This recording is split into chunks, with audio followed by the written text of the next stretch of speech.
All right, Oop, let's do there we it. go. Yep, here we go. I think I hit the right one. There we go.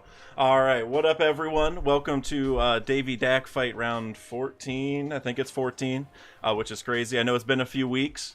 Preach and I have been planning this for a minute now, and I'm happy it finally happened. So Preach, how you doing, my man? I'm doing great, bro. How about yourself? Yeah, I'm doing good, man. And I'm happy to be here with you on like One Piece Day, like in the U.S. I know we're a day late because Japan's a day ahead of us, but like today is July 22nd, and One Piece came out on July 22nd, 1997. So it's dope to be here. We had a lot of exciting stuff yesterday that we're definitely going to talk about, in addition to chapter 1088 and all that kind of stuff. And then, like the title says, we're gonna get into those egghead predictions, so I'm super excited. But man, the first thing I want to talk to you about, because like we were just DMing about it, and it's something I didn't know till kind of recently. And so, chat, I want your opinions on this too. I don't know if you guys heard about this, but the Monsters one shot that Oda made in 1995 or whatever, like before, like it's like the precursor to One Piece. It has Ryuma and stuff in it.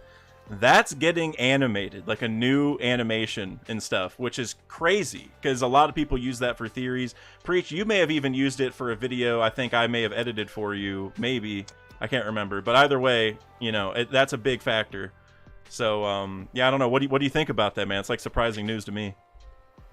Yeah, I did see the dragon looks amazing, bro. It just looks a lot different than something like Kaido.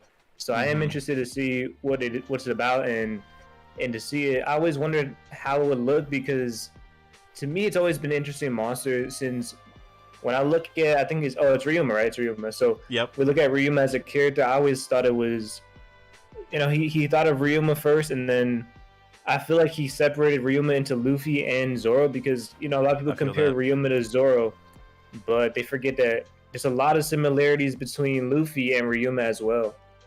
Yeah, exactly. Like that's the thing is, we're also like in Wano. Like we're animating Wano right now, right?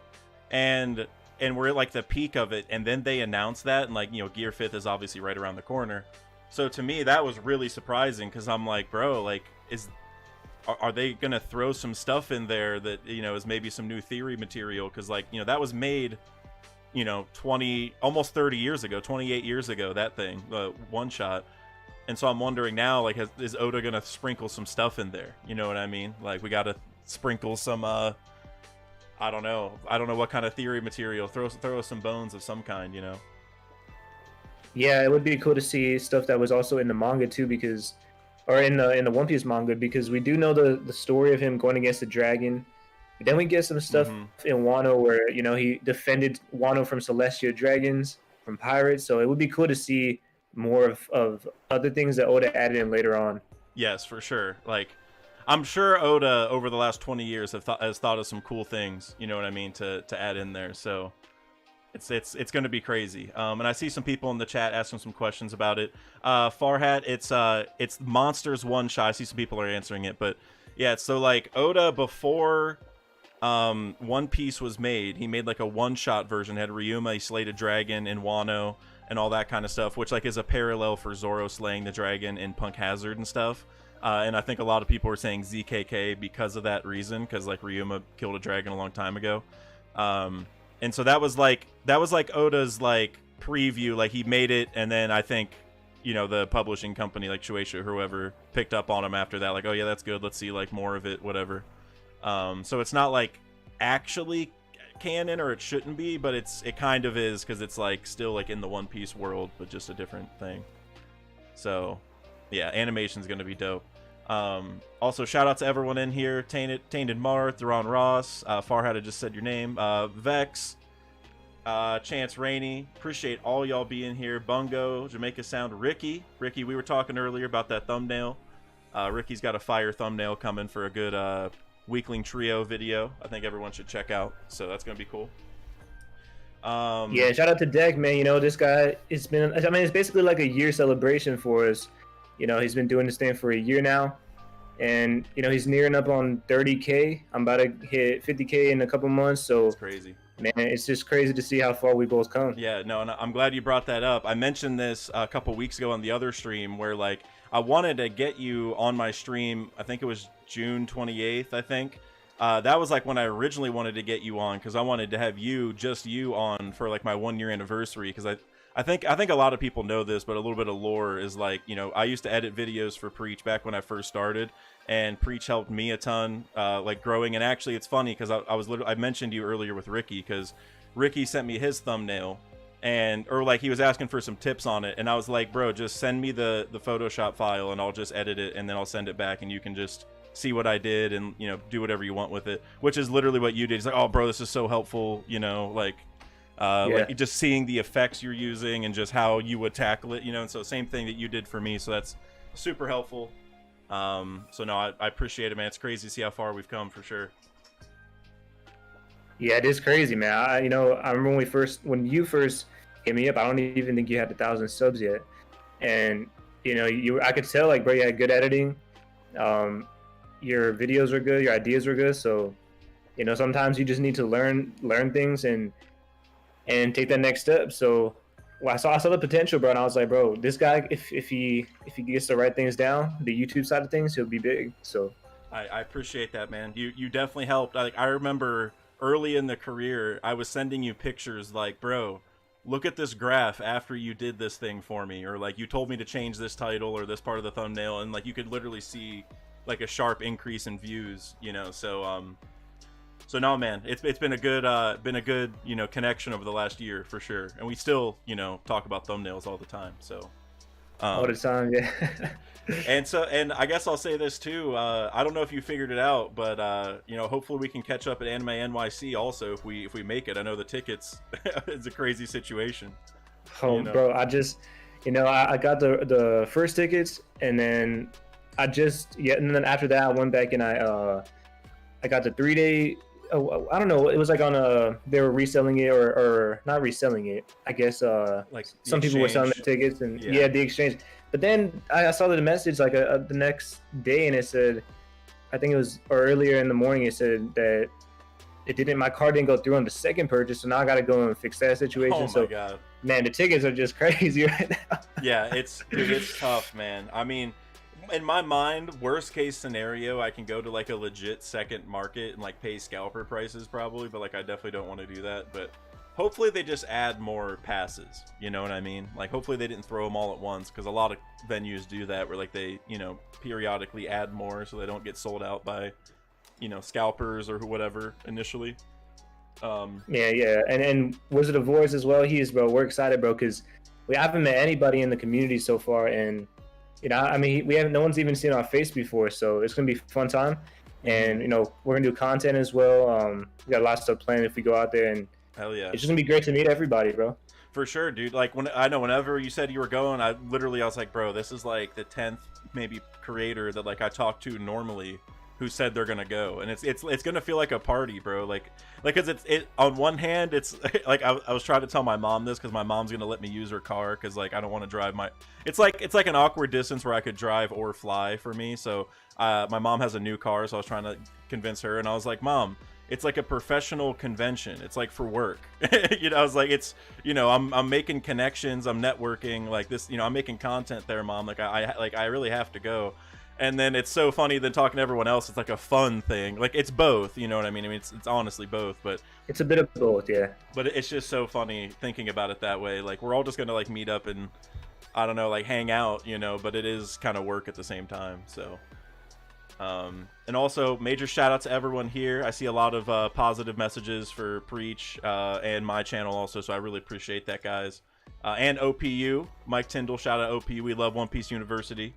The stream last night, every Friday night, 8:30 p.m. EST, you know. OPU, we do what we do.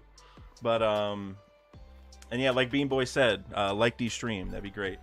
But let's dive into the chapter, man. Let's talk about that for a little bit before we get to the Egghead predictions. Let's do it. Yeah, I mean, for me, I loved it. I got a little emotional, low key, during that chapter, seeing Koby grow up, you know, right in front of our eyes. And I think, like, Garp, you know, I guess my biggest question right now is, Garp isn't dead yet, but you know he's missing in action. So what do you think's going to happen with Garp? Well, it's a tough one. I can see Garb dying, but the only thing is, I don't. Oda's not going to kill him off screen. Like, it just doesn't seem something like Oda would do, especially for a character this important. So I don't think he's going to die anytime soon. The problem is too, like, if he wanted to kill Garp, I feel like it would have been better to kill him here, with Koby seeing it and witnessing it for his own character development. But if it's not happening now, I feel like maybe do we get like a Cross Guild execution for Garb? I mean, the Roger treatment, like, I don't know, bro. And I do also think, like, I feel like at some point Garb has to fight one of the Golden State members, but I feel like it's just something that it just has to happen because, like, not only the fact that they're both old, but just there's a lot of unfinished business with the Celestial Dragons, with the Will of D, and I feel like it's just too perfect for it not to happen. We haven't even seen Dragon yet, and there's like a whole story there with Dragon, Garp, and Luffy that I mean, I would like to see all three of them together. I mean, that doesn't have to happen, but I would like to see it as well. So there's a lot of stuff that I feel like we still need to see with Garp. So will he die at the end of the story? I feel like that is a likely possibility. Same. I just don't think it's going to be anytime soon. How about you? Yeah, man, it's weird that he didn't die here. Like, just given this, I say weird. I mean, it's hard to imagine Garp dying at any singular moment. Like, I think he will die eventually, but you know, it should take a lot to kill him. And then with all the emotions behind it, now it kind of seemed like the time. So it is kind of weird that he didn't. It's like, are we gonna get another Garp-centric arc or like mini arc? You know, now that he's not dead, is like kind of my question. Like, it's a little weird. So. Yeah, I'm not really sure. One idea that I've floated around quite a bit is, like, what if they get S-Bear and they use the bubble powers to, like, eject Garp's memories out of his body, and then they can all, like, live God Valley. You know what I mean? They can all, like, jump in like Bonnie jumped into Kuma's bubble. And the advantage to that is, like, we would get to see God Valley. Like, that would be the flashback for us also, like Oda's mechanism for telling us. And then it could also be, you mentioned Dragon earlier, like what's the connection with Luffy and stuff. So like we could also see that too, kind of like how the family stuff works, like maybe who at least one of the moms is, like who was Garp's wife or whatever, right, back then. Because I mean, he had Dragon kind of early, like I think Garp was like 23 or something when he had Dragon. And so, I don't know, maybe learning something about that. So I like that like maybe the memories get involved. But ultimately, yeah, Cross Guild, like, because they mentioned the 3 billion. Like, it would be kind of cool to see an execution, like pirates holding an execution for a Marine, you know, like a reverse situation. Like, let's see how the Marines like it when we do this. But my only issue is the Marines don't really think about Garp that way. Like, Sword would be coming for him, but like the actual Marines, like the world government, like they don't, like, you know, Garp doesn't listen, right? Like they don't really like him. It's his stature that keeps him there and everything, like his heroics. So I don't know how that would go down if they did execute him. Like they would try to leverage it for something, but I mean, maybe just for the world, you know, like the world would care more than the government. So I don't know. It's kind of hard. Yeah, I kind of imagine the same thing, as it would be something for the world to see, because Garp's so important. Like, we even seen after Marineford, he was the one guy where it's like, with Garp, now people still want to join the Marines. You know, he's still giving hope to the Marines, even though he's old. People he's honestly like the symbol of the entire Marines organization, even though he goes on his own, does his own thing. He's not even like a fleet admiral or anything, but I feel like people just look up to Garp so much and they respect him so much, where if something happened to Garp, it would be a huge change for the Marines. Mm-hmm. Yeah, that's the big thing, and I think it gives a sense of realism to the Marines that like no offense to T-Bone, all right, I got all the respect in the world for T-Bone, but like if I was a Marine and I saw, T-Bone got killed by pirates, you know, I would feel bad. Like I like T-Bone, but I wouldn't be like shaking in my boots at the level of threat. You know what I mean? Like I'd be like, okay, like, you know, Marines do get killed sometimes. Like, and I think he was a vice admiral, or I can't remember, but whatever it was, you know, I wouldn't be shaking in my boots. But then if Garp died, you know, if Garp got killed by a certain force, and I'm a Marine, I'm like, okay, I don't know if I want to be a Marine anymore. You know what I'm saying? Like, I'm scared. Like, I'm good. I don't want to fight this force. You know, so that's the big thing for me. It could just be a scare tactic almost to execute him, and like, because the point of the Cross Guild is to like diminish the forces, right, of the Marines. Like, obviously getting the bounties, like by like, you know, getting the literal, you know, Marines themselves and taking them out and getting the bounty for it. But I think also it's like a psychological thing, and so Garp would be the ultimate key to that, to like convince Marines like, you know, this might not be a good idea to be a Marine anymore. So I could see that kind of angle. Yeah, seriously. And you know, you said that you got emotional, but for me, what I love about the chapter the most was the first page, man. That first page where we see Garp and teaching that lesson to Koby. Mm-hmm. It's just something about Garp's energy and the way he does things that, even though it's like, it's kind of different, it's strange, you know, he makes it seem like, because even the teacher was like, Garp, don't tell that lesson again. But it's just, I don't know, man, that hit me so hard. I was just stuck staring at that first page for so long, because the whole story of, you know, inheriting will, passing it on to the future generation, and like that entire lesson was, I just think it's one of the best in One Piece. And seeing Garp, you know, he is getting older, and seeing that he does have faith in Koby and Groose and in this next generation, man, it just hit me really hard. And man, like even the stuff, you know, where we got before with Kuzan in the last chapter, and now Koby, you know, punching the bag and doing it on his own, you know, Garp didn't even have to tell him. So right. I just think this chapter, story-wise, I think it's one of Oda's best in the last year. Mm-hmm. And Garp is one of my favorite characters, so maybe I'm biased, but it was an amazing chapter. Yeah, and I love that you brought that up, because the first page really set up everything for the whole chapter. You know what I mean? Because I think even in my reaction, there was like 3 different times where I was like, oh, that's why Oda showed us that lesson. Oh, that's it. Because you can read it multiple ways, where like Koby, like, so the lesson there was like Koby was supposed to learn that like saving the young person and yourself is the best thing, because the old guy, you know, he's more expendable because he has less of a future. It's like terrible way of putting it, but you know what I mean, right? It's like the child, the potential is limitless in the child, right?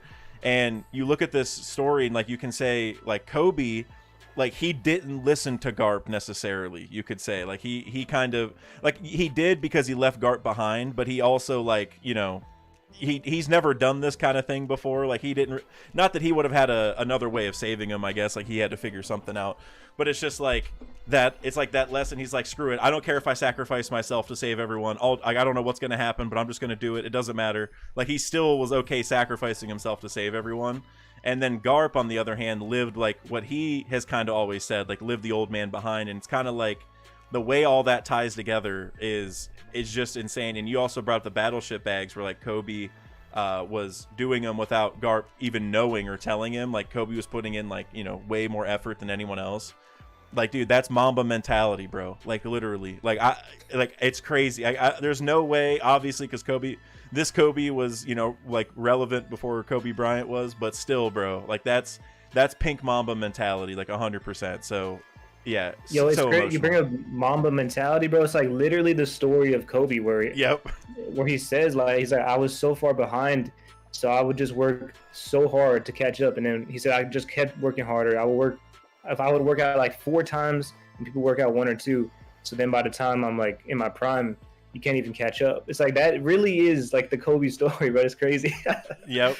Yeah, it's insane how much it's similar, and there's no way, you know, it would have been the same. Like I said, like Kobe wasn't winning championships till after like the anime was out. You know what I mean? So like it was a couple years there, but still, it's crazy. And just seeing, so it's also a weird coincidence. Like I don't know if Oda watches the NBA, but just the fact that they have the same name is like kind of a weird coincidence. Mm-hmm. I mean, you know, it's also like Kobe Japan, like also Kobe beef is also a big thing. So yeah. Like not that I don't know how much Oda's really making those kind of connections, but Kobe is, I guess, somewhat of a common word or name or place or whatever in Japan. But yeah, dude, I think one of the really interesting things too is like where Aokiji goes from here, and like where the Blackbeard pirates go from here, because Like Garp, he got stabbed by Shiryu originally, but then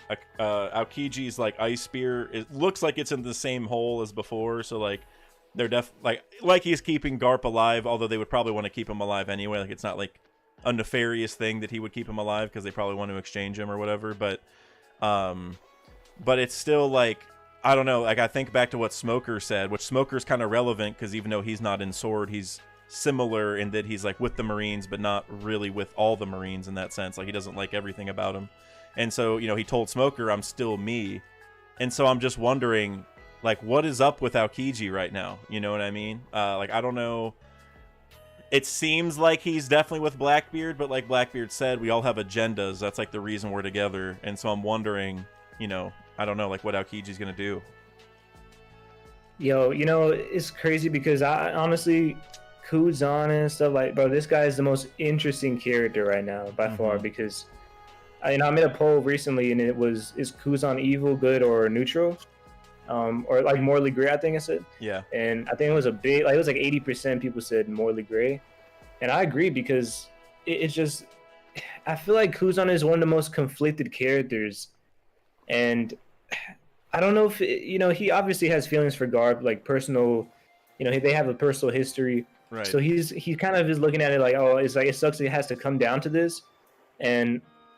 But I think at the end of the day, I feel like he does, I think he does like the Blackbeard Pirates, and like maybe not in the fact that Blackbeard is he has done evil things, he has done wrong things, but I think Kuzan is so powerful where he feels like if it ever goes too far, he can step aside or he can leave or he can step in front of that and tell Blackbeard to chill out. But I don't know, bro. It's such an interesting character. I've been thinking about a theory recently where I was looking back at Enies Lobby and we know Kuzan gave the golden bell to Spandam. Right. So I was thinking, it would be crazy if Kuzan, because if he's playing both sides so hard like this since all the way back then, he was saving Nico Robin. Right. He saved Luffy.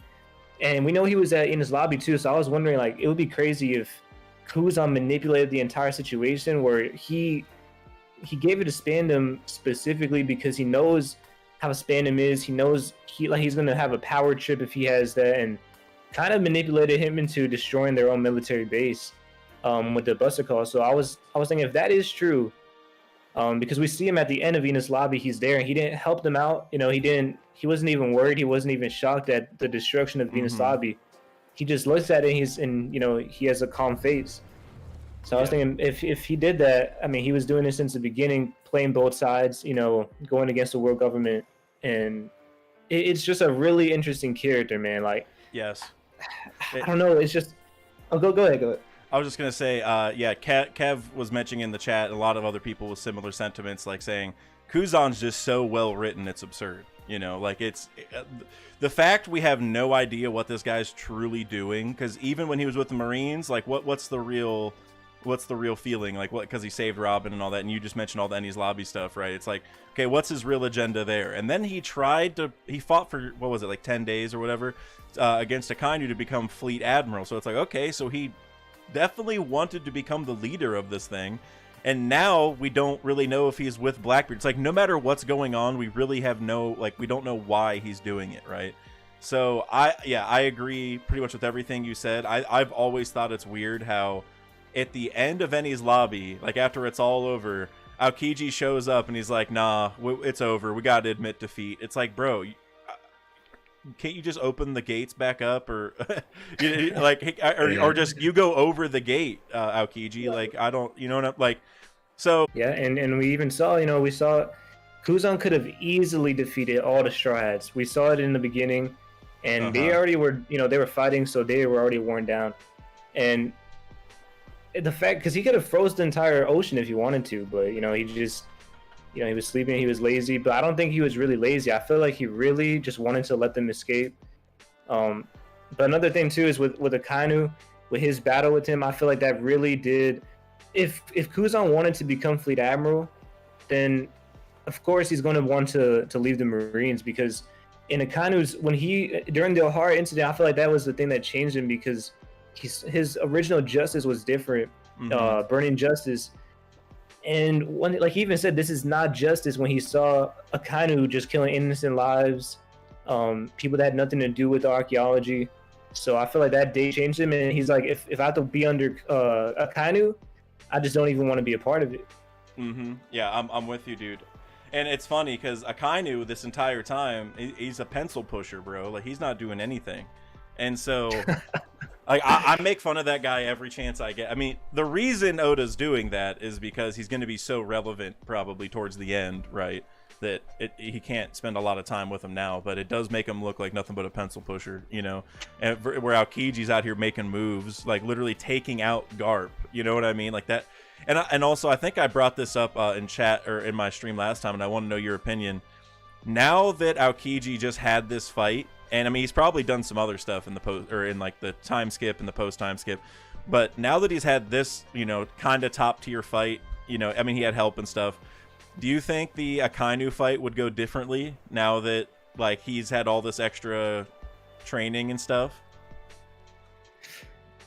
You know, I don't know. I still think Akainu is stronger. But it's definitely close. You know, I feel like people, because a lot of people, they put Sakazuki pretty high, like top 5, top 3 even. Right. Some people even say he's stronger than Kaido and Shanks, but if he is really that strong, I feel like you have to respect Kuzan and put him pretty high too.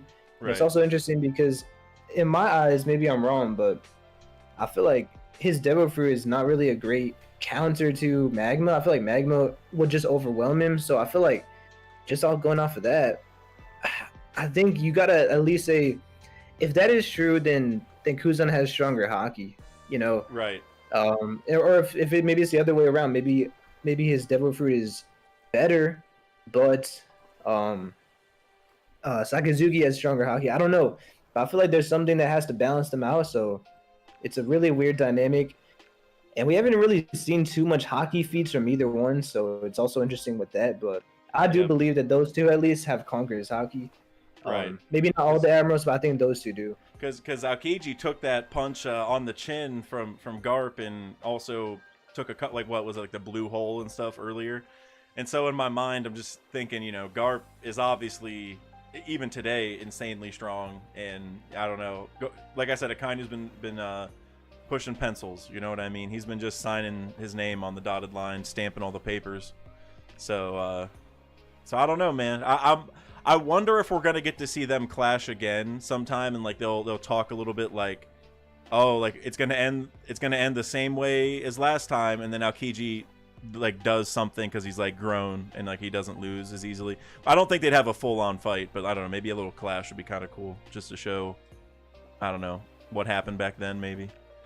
Real quick, I want to give a shout out to, I just saw a couple people pulled up. Saw TJ pulled up, Rapo pulled up earlier.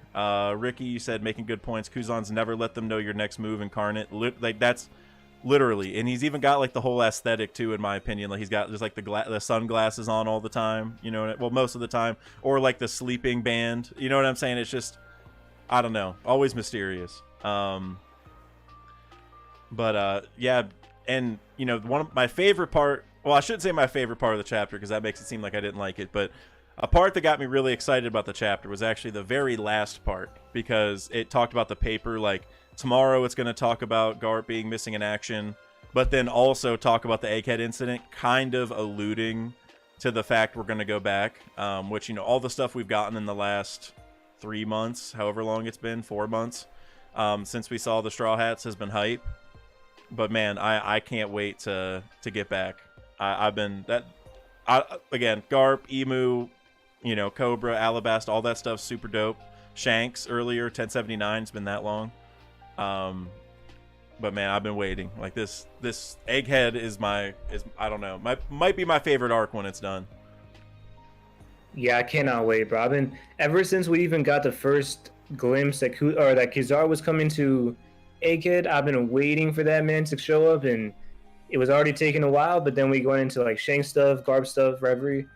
Bro, I cannot it's just the fact when Kizaru shows up, man, I'm not gonna be able to contain my excitement, bro, because we saw a little glimpse of it in Marineford, we saw a glimpse in Sabaody, but I want to see Kizaru in his full force, awakening Devil Fruit, Yes. fighting a Yonko, bro. Like, come on, bro. This is like, and a Gordo say now, like, That's yes.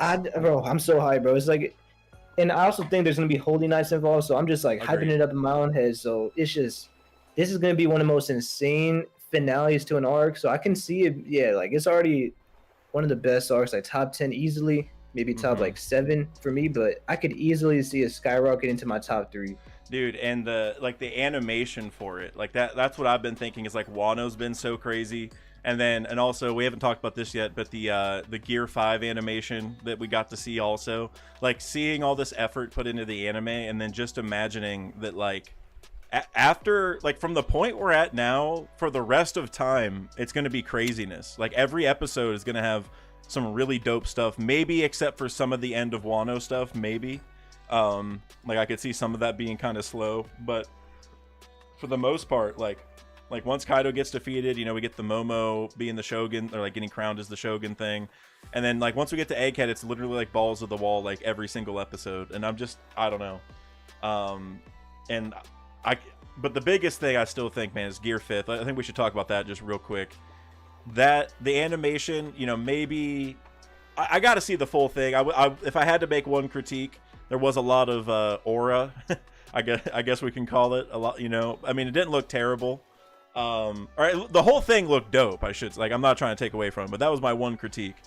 Was a little bit too much aura at certain points, but you know, that could just be the couple sections we saw, and then the rest of it looked dope. Though it almost felt a little like Hanna-Barbera-ish. I don't want to make that like claim too much, like, because that's like super cartoony, but it didn't feel quite like the rest of the animation we've been seeing. It was like a little cartoony-ish, like relative to the incredibly crisp stuff we've been getting. So yeah, what'd you think about the Gear 5th stuff? Yeah, I think it looks amazing, man. You know, I saw one screenshot where Luffy looks terrifying in that, bro. He looks like a villain, bro. And man, I just can't wait, bro, because when we first saw Gear 5 in the manga, it was possibly the most it was like a community thing, bro. Everybody, from what I saw, most people loved it. And I've never seen that much hype in One Piece before, you know. But by the time I caught up, it was around Wano time, so that was like the first huge massive moment that broke the internet for me. So seeing that again in the anime when Wano's been so good, I feel like, bro, this, because I do understand some people don't like Wano that much, but I think with the anime, I feel like it's been so good. And I feel like if you didn't like it in the manga, the anime, especially with the fights, it's taking it to a whole nother level. Yeah, it's like the Zoro vs. King fight was definitely like elevated in the anime, which like it was already really good in the manga, but like that episode where where the fight finished was insane. And then and the thing is, we only got a couple glimpses, you know, of Gear 5th, and I'm just imagining like we're gonna get multiple episodes of that. Like, I mean, because here's the thing, like, he goes into Gear 5th, they do the jump rope stuff in 1045, but then I think it's 1046. I might have my chapters mixed up, but like then he goes out of Gear 5th and has a cool moment going back into it, and I'm just thinking in my head, like, just for the next forever, I don't even know, like almost forever, the anime is going to be so fire. And I think the biggest thing is the community is just going to keep growing like crazy. You know, it's already been growing like insane. And I think whenever I joined last year, I remember you told me whenever Gear 5th came out in the manga, there was like a big boost in views or growth or whatever, like in the whole community, I would assume, because like, you know, it's like so hype, new people are coming into the, you know, onto YouTube to hear about it, or just new fans are joining and getting caught up or whatever. And I feel like we're gonna get that like tenfold almost, you know, with all the different stuff happening right now with One Piece. So I'm just excited, man. Like even my friends that aren't into One Piece are gonna definitely check out the live action. And like the anime itself is, it's so good now that, like, you know, sometimes I have like friends who are on, you know, TikTok or whatever, Instagram, and they're into other stuff, but not, or like other anime related, maybe like Pokemon or whatever, and so they get recommended some random One Piece stuff, like, bro, this like will look crisp, but I'm like, just watch the show. You know, like, just get caught up. Yeah, like, it's not gonna take that long. I mean, it does take a while. Crazy time, man. It's a crazy time to be a One Piece fan right now. We got the live action. We got Gear 5. We got, Egghead is about to be crazy right now too. So, I mean, it is reminding me of the Gear 5 hype, man. Like, this is because now we got everything, bro. It's like it was just Gear 5 at that time, a little bit of Film Red hype, but now it's like everything all at the same time. We had the One Piece Day, it was just crazy hype. So it's just an amazing time to be a fan, and it's kind of crazy to me because some people they haven't caught up, or like they just don't even want to read One Piece, how you said, but it's just like I feel like you can still catch up and experience some of the best moments that like we got so much to look forward to. We got Gear 5, Egghead's gonna be big in the anime still, Crazy. And then there's still so much. Like we still got like the One Piece, we still got Marija arc or like the final, Eam versus Luffy stuff. So it's just so much that we're still need to see. Well, I feel like you can still catch up, and I don't think One Piece is going to end for a while. I know people think, oh, it's going to end in like a couple of years, 5 years. Man, I say it's going to end in like 7 years at this pace, because when I'm looking at it, there's so much, Blackbeard, there's the red hair pirates, Elbaf, like there's just so much where I just don't think he could fit it in. The voice entry, like there's just so much. Yeah, and real quick, this guy showed up at our stream. I don't know if you ever heard of him. Majin Crow. He's trying to say L stream. I don't know who he is. I've never heard of him. But we might have to revoke the mod status. He's a certified hater, bro. Oh, certified. Oh, several certificate. He re-ups every year too. But all right. I want to go ahead and switch gears over to kind of what is the main event, sort of, but this is what I've really wanted to talk about, is the bingo board. So we are going to do a bingo board for the Egghead arc, so for all of our predictions. So if anybody saw the stream from Parvision and Hidden Island like a month ago now, probably, I don't know, they did one that was based on the end of the story, right? So like final saga predictions, which I definitely do want to do one of those eventually. But since we're on the cusp of going back to Egghead, and I have a lot of predictions I want to talk about, this is something I've been really waiting to do. And I know you have some good predictions. We talked about it a little bit. So definitely going to be a lot of good discussion here. I'm just trying to get the chat fixed a little bit better. There we go. All right, so for this, I'll kind of follow your lead because, I just want to see how it is. Oh, yeah, no problem. We're just going to go back and forth. I'm just trying to get this chat fixed. There we go. That looks a lot better. Okay. It's weird. On Streamlabs, you can't, test the chat. Like you can chat, with, alerts and stuff. You can catch those, but you can't, so I can't check the chat until I start. Also, I just wanted to mention earlier, I just missed it, or I had it, and I've just been waiting to say it. Sway Shocks, celebrating being a member for 2 months. Sway, I appreciate you, fam. He said, like D-Stream. Thank you very much.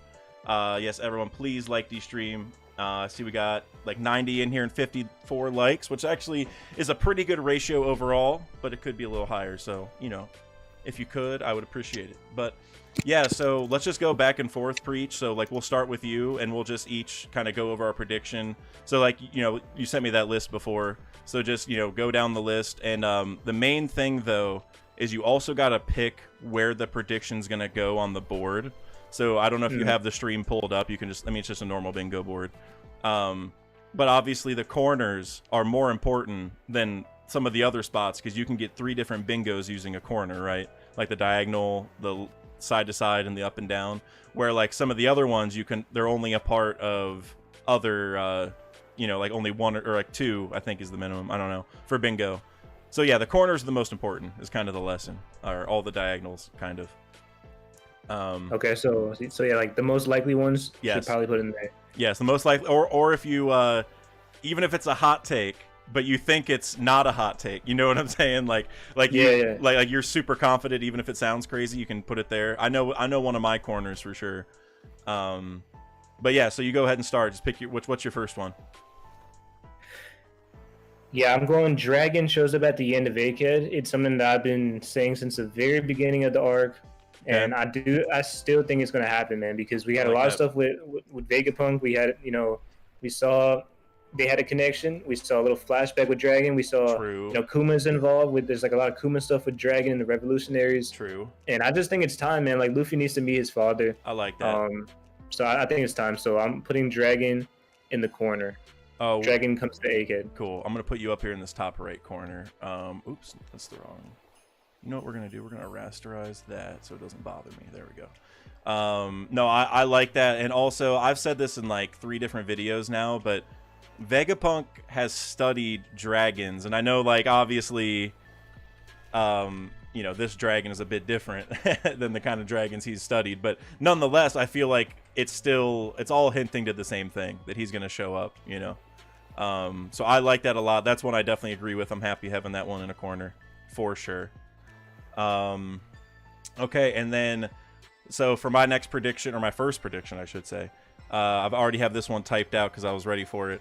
The Ancient Kingdom name will get revealed during the Egghead arc, and I'm putting it in a corner, so it's a little bit of a hot take, but that's how confident I am. With all the Ohara connections, Clover was shown. Like you just talked about Dragon and Vegapunk having connections, and that's why I like your guess. Well, in my opinion, Clover and Vegapunk's connections have to come back to the forefront, which Dragon's also a part of that because he was at Ohara, right?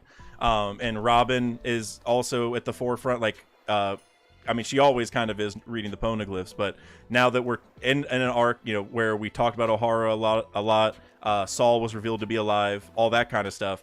I feel like it's time to figure this out because we need an answer, right? Like, what's going to shock the world?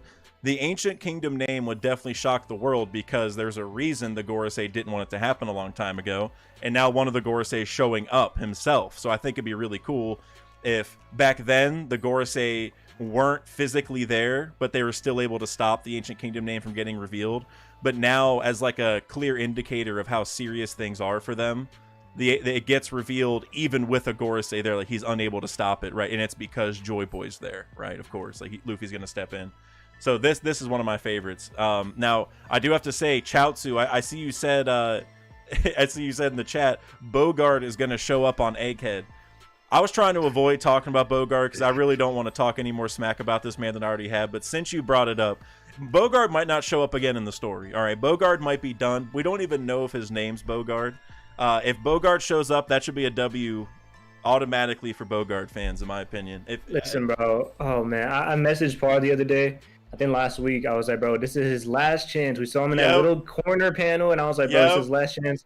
If he doesn't do something in the next chapter, and he didn't. So, it's a sad day for Bogart fans, man. Oh, we're done. Oh, it was a sad time. And major shout out to Parvision. We love Par around here. One of the GOATs. Top tier human being on Earth for sure. But man, I had to go to his stream after the chapter, and I super chatted. Is Bogart a real character? Like I need to know if this man's an actual being in One Piece. All right, that's.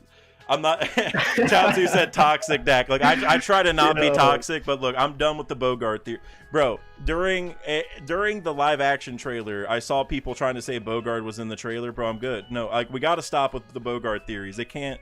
We're done. We can't. Bogart's not showing up anywhere. If Smoker showing up to Egghead is reasonable, not Bogart though. We can't. And also another GOAT in the community, King Recon, my guy.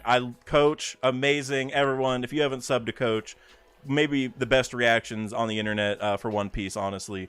But during his stream, like as the chapter was like getting started, he was so hyped about Bogart, dude. He was freaking out, like for a solid 2 or 3 minutes. He was like running around, like screaming, "Bogart's gonna do it! Bogart's ready! Bogart!" And I was crying, dude. I was actually crying because I already had my Bogart agenda. I had already, I've already said my piece about him. And then seeing that happen, dude, I was dying. It was so funny. So he's not coming back. I don't want to ruin the bingo board, with that. Yeah, I'm a huge Bogart fan too. I high hopes for him, but it's unfortunate, man. Oh, oh, hey, The Chosen also said Cole said Judge was top 5. Judge top 5 is one of my favorite memes of One Piece history, bro. That was so funny back in the. That's pretty ancient, The Chosen. You've been around. I mean, I guess you could have been told about it, but if you were there back when that happened, bro, that was so funny back in the day. And I have a bunch of other things popping in my head too, but I've already been ripping into the Bogard fans enough. So, all right, let's get to the next prediction. What's your next one? All right, so my next one is going to be. I really do. This is a tough one, but I do think that Vegapunk will die.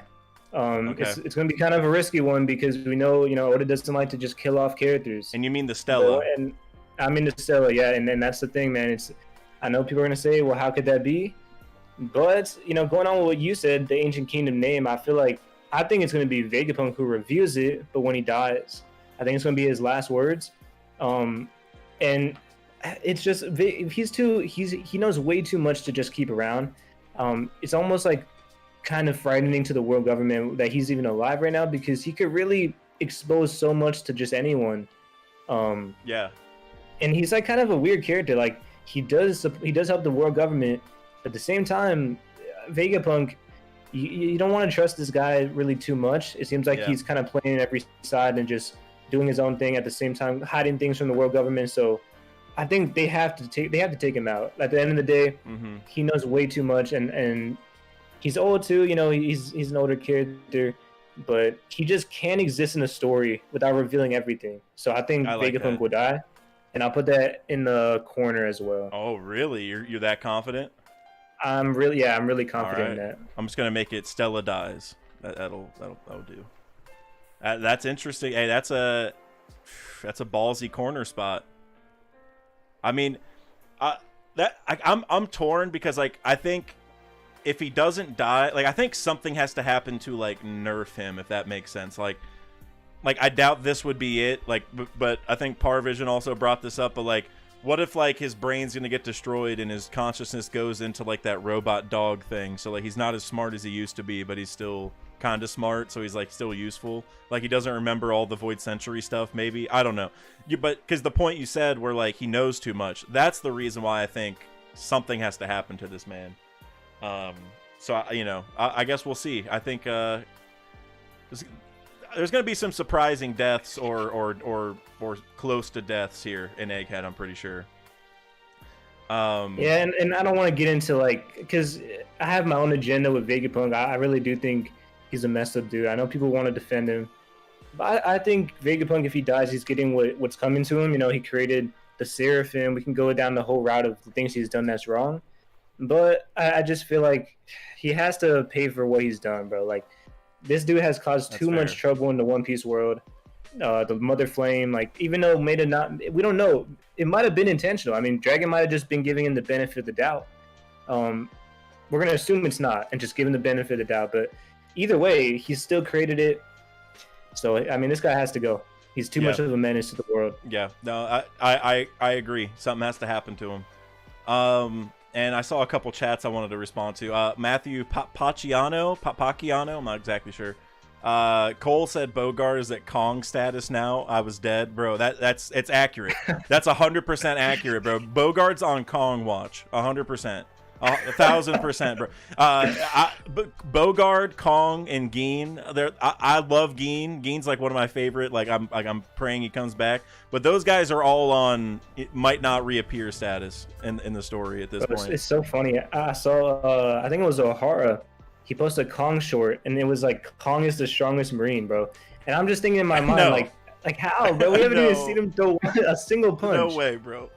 Not anymore. Yeah, he's strong. Don't get me wrong. We we can assume it, but come on, bro. We literally haven't seen him do anything. That's crazy. That's crazy, bro.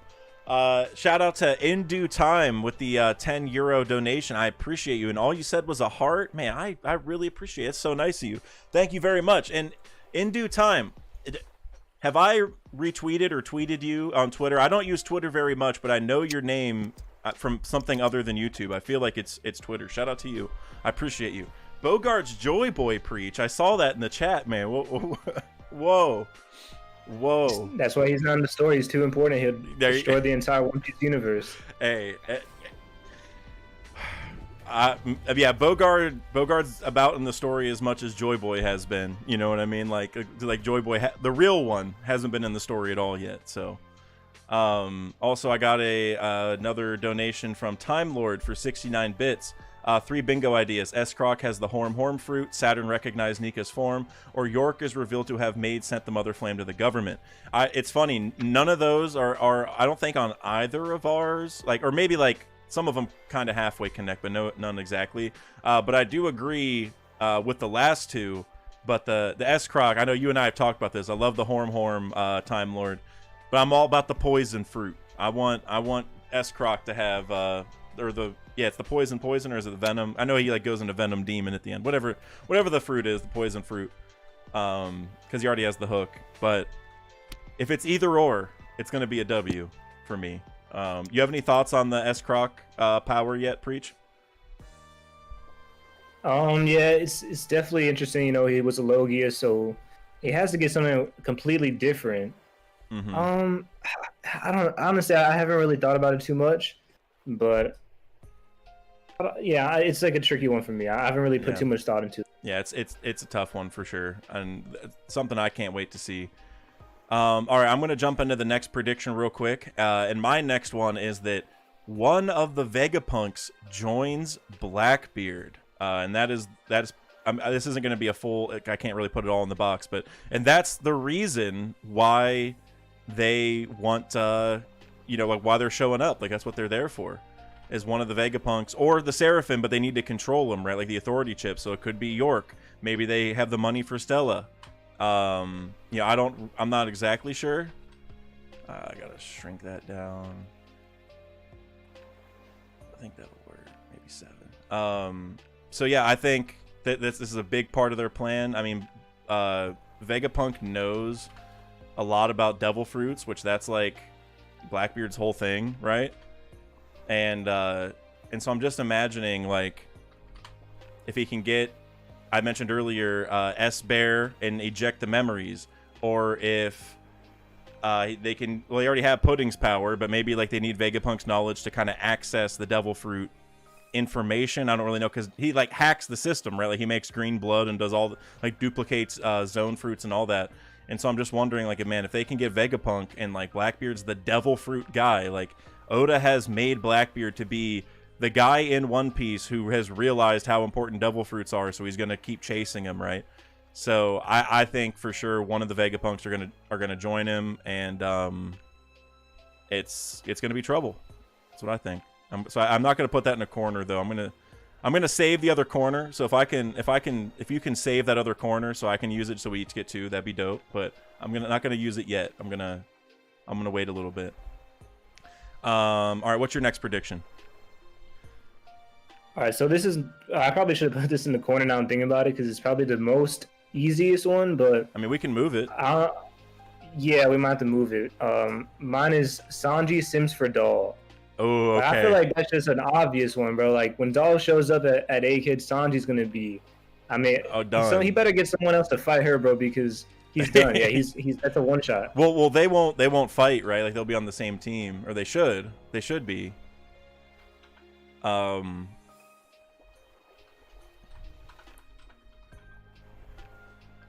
Wait, didn't YouTube like make simp one of the words like we're not supposed to say? I can't remember. I don't know. I'm gonna say fawns just in case. I'm gonna say fawns. I'm gonna put fawns. Yeah, I know that was on Twitch. I don't know if that's on YouTube, but I do know it was a Twitch thing. Yeah, I'm gonna just be safe. You know, we're gonna be extra safe. I moved Stella up one. Do you want to move that somewhere else? No, that's fine right there. Yeah. Okay. I'll just leave it there. No, I like that one because, especially now that we've seen the Hachinosu situation and who was all involved in that, I think we have a little bit of an easier time thinking about, because like, I mean, we saw Doll like on one of the ships, like with Saturn, or like whenever like they showed the Armada or whatever, but we also know Doll is like with Sword or whatever, so I feel like that's gotta matter that one of the Sword people went this way, right? Or multiple probably, but she's probably like the biggest one. So I like that a lot. If he has to choose between like Doll and then who's other? There's someone else on Egghead. Stussy. Stussy, yeah. Yeah. Yeah. That's interesting. Cameron just said, yo, hope y'all have a good stream. You leaving already, Cameron? I appreciate you for stopping in, though, bro. Always supporting. Go Cavs, by the way. Summer League champion 2023, NBA Summer League champion Cleveland Cavaliers 5-0 defeated the 4-0 Houston Rockets. They're the only team to defeat the Nets the entire Summer League. Also, best Summer League team of all time. Anyways, no, I like that one. My next prediction is gonna be. You know what? I'm gonna put this one in the corner because I'm so confident at this point. Well, I like that one too. Now I'm gonna do this one. Kizaru versus Zoro clash. So I'm not saying a full fight, and then, I mean, if it is, it would still count, I suppose. But the reason why I'm so convinced in this one is all the Sabaody connections that we've already seen from the arc, and Rayleigh clashed with Kizaru to hold him off so they could escape in Sabaody.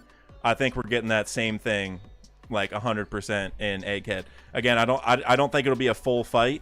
I don't think it has to be. I'm sure, there'll be like multiple people kind of holding off Kizaru at certain points, or Kizaru's gonna leave a certain fight to try to go get his main targets, right? Whatever. So I'm sure there'll be a lot going on, but I just want at some point, I want it to be like where Zoro steps in, stops him, and Kizaru's like, "Oh, Zoro," like, way stronger than 2 years ago, eh? Like one of those things. Yeah. So that's what I'm waiting for.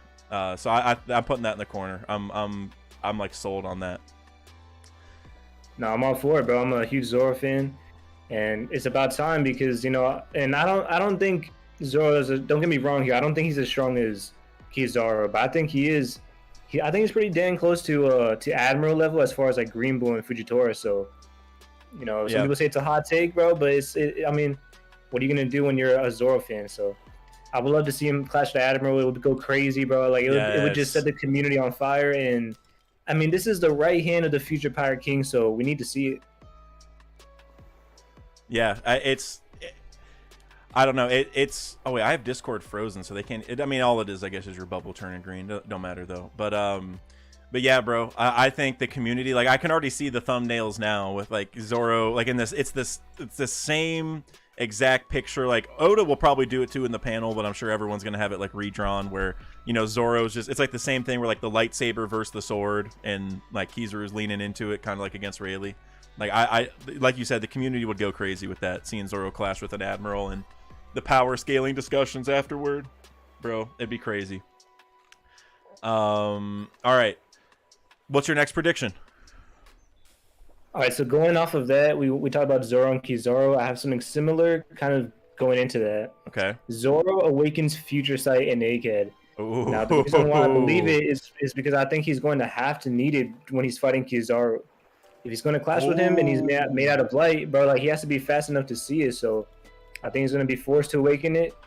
And that might even lead into the clash, but we'll see. But I do think that he will awaken Future Sight in this arc. I actually like that a lot because like Oda does a pretty good job of that, of like sprinkling in the upgrades for each person, like here and there. Like think about Whole Cake where like Nami got Zeus, for example, and it's like he does that sometimes where like little power ups happen so that once we ultimately fight the biggest bad or like their hardest challenge, it makes more sense that they win. So I like that a lot, especially like you said against Kizaru. Now, where do you want it on the board? I put it in a random spot for now, but yeah, it's fine right there. Okay, because the diagonals are because like the corners and the diagonals are the most important, because like that's also part of 3 different bingos. You know what I mean? So like all the diagonal points. So like so we have 2 more of those, I guess. So are you sure about that one? That's like a confident one. I'm pretty sure about it. Yeah, I'm pretty confident. Okay, I like that one too. I like it a lot. That's really interesting, I think. It's a Snozzle Raptor. That was funny. The irony of Zoro knowing where other people are going. That is kind of funny. Like Zoro finally figures it out. Like, oh, I can just see where they're going before it happens, so I know. It's like I don't have to think about it. That's pretty funny.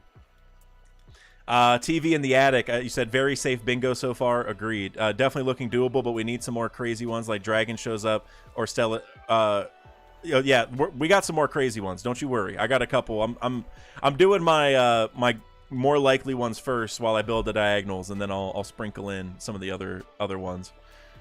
But yeah, no, I like that one.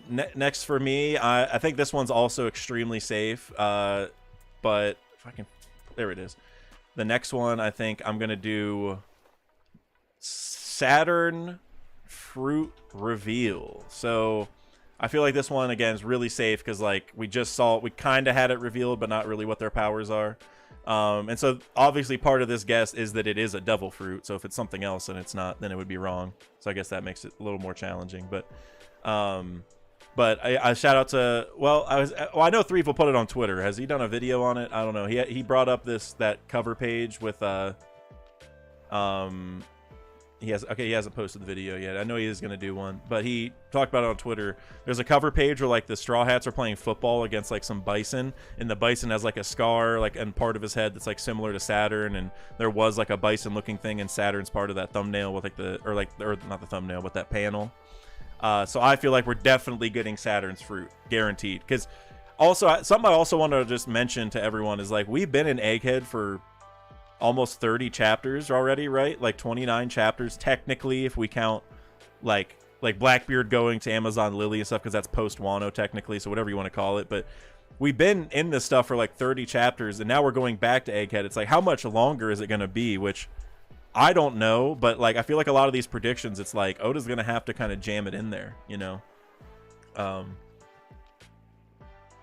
oh, what's up, Virgo? I see Virgo just pulled up. Hold on, let me get that mod status going. Appreciate you. Thank you for pulling up, my man. And of course I had to grace your channel. Sorry I dipped out the other night, Virgo. I got distracted with some stuff, and I got back to the chat and everyone was just talking so much. I was like, bro, I don't feel right butting in just to say I'm leaving, so I had to go. So I'm sorry, but we're definitely gonna link up again soon, bro. Shout out to Virgo, one of the goats. An OG for real. Yeah, for real. Like we were talking earlier about the Cole talking about Judge Top 5 stuff.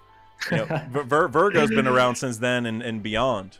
Yeah, bro. He was there since he definitely remembers that, bro. Oh yeah. And you know it's interesting too, because when I first caught up to One Piece, I went back. I went in. I think I watched like all the reveries.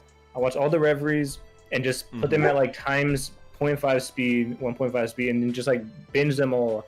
And I remember Virgo having some hot takes in there, and it's crazy. It's always fun looking back and seeing some takes that somebody made like 5-10 years ago, or just however long it was, and theories, and seeing if they ever came true. But yeah, man, shout out to Virgo. Yeah, major shout out to Virgo, man. Like I told him when I was in his stream, like when I got started back in the day, like you're saying, like listen to old reveries and stuff. Like Virgo, Cole, Rogers Base, Teching, Zoro fanboy, like those, like I had them on repeat, man. You know, like every time a chapter came out, I made sure to pop them on.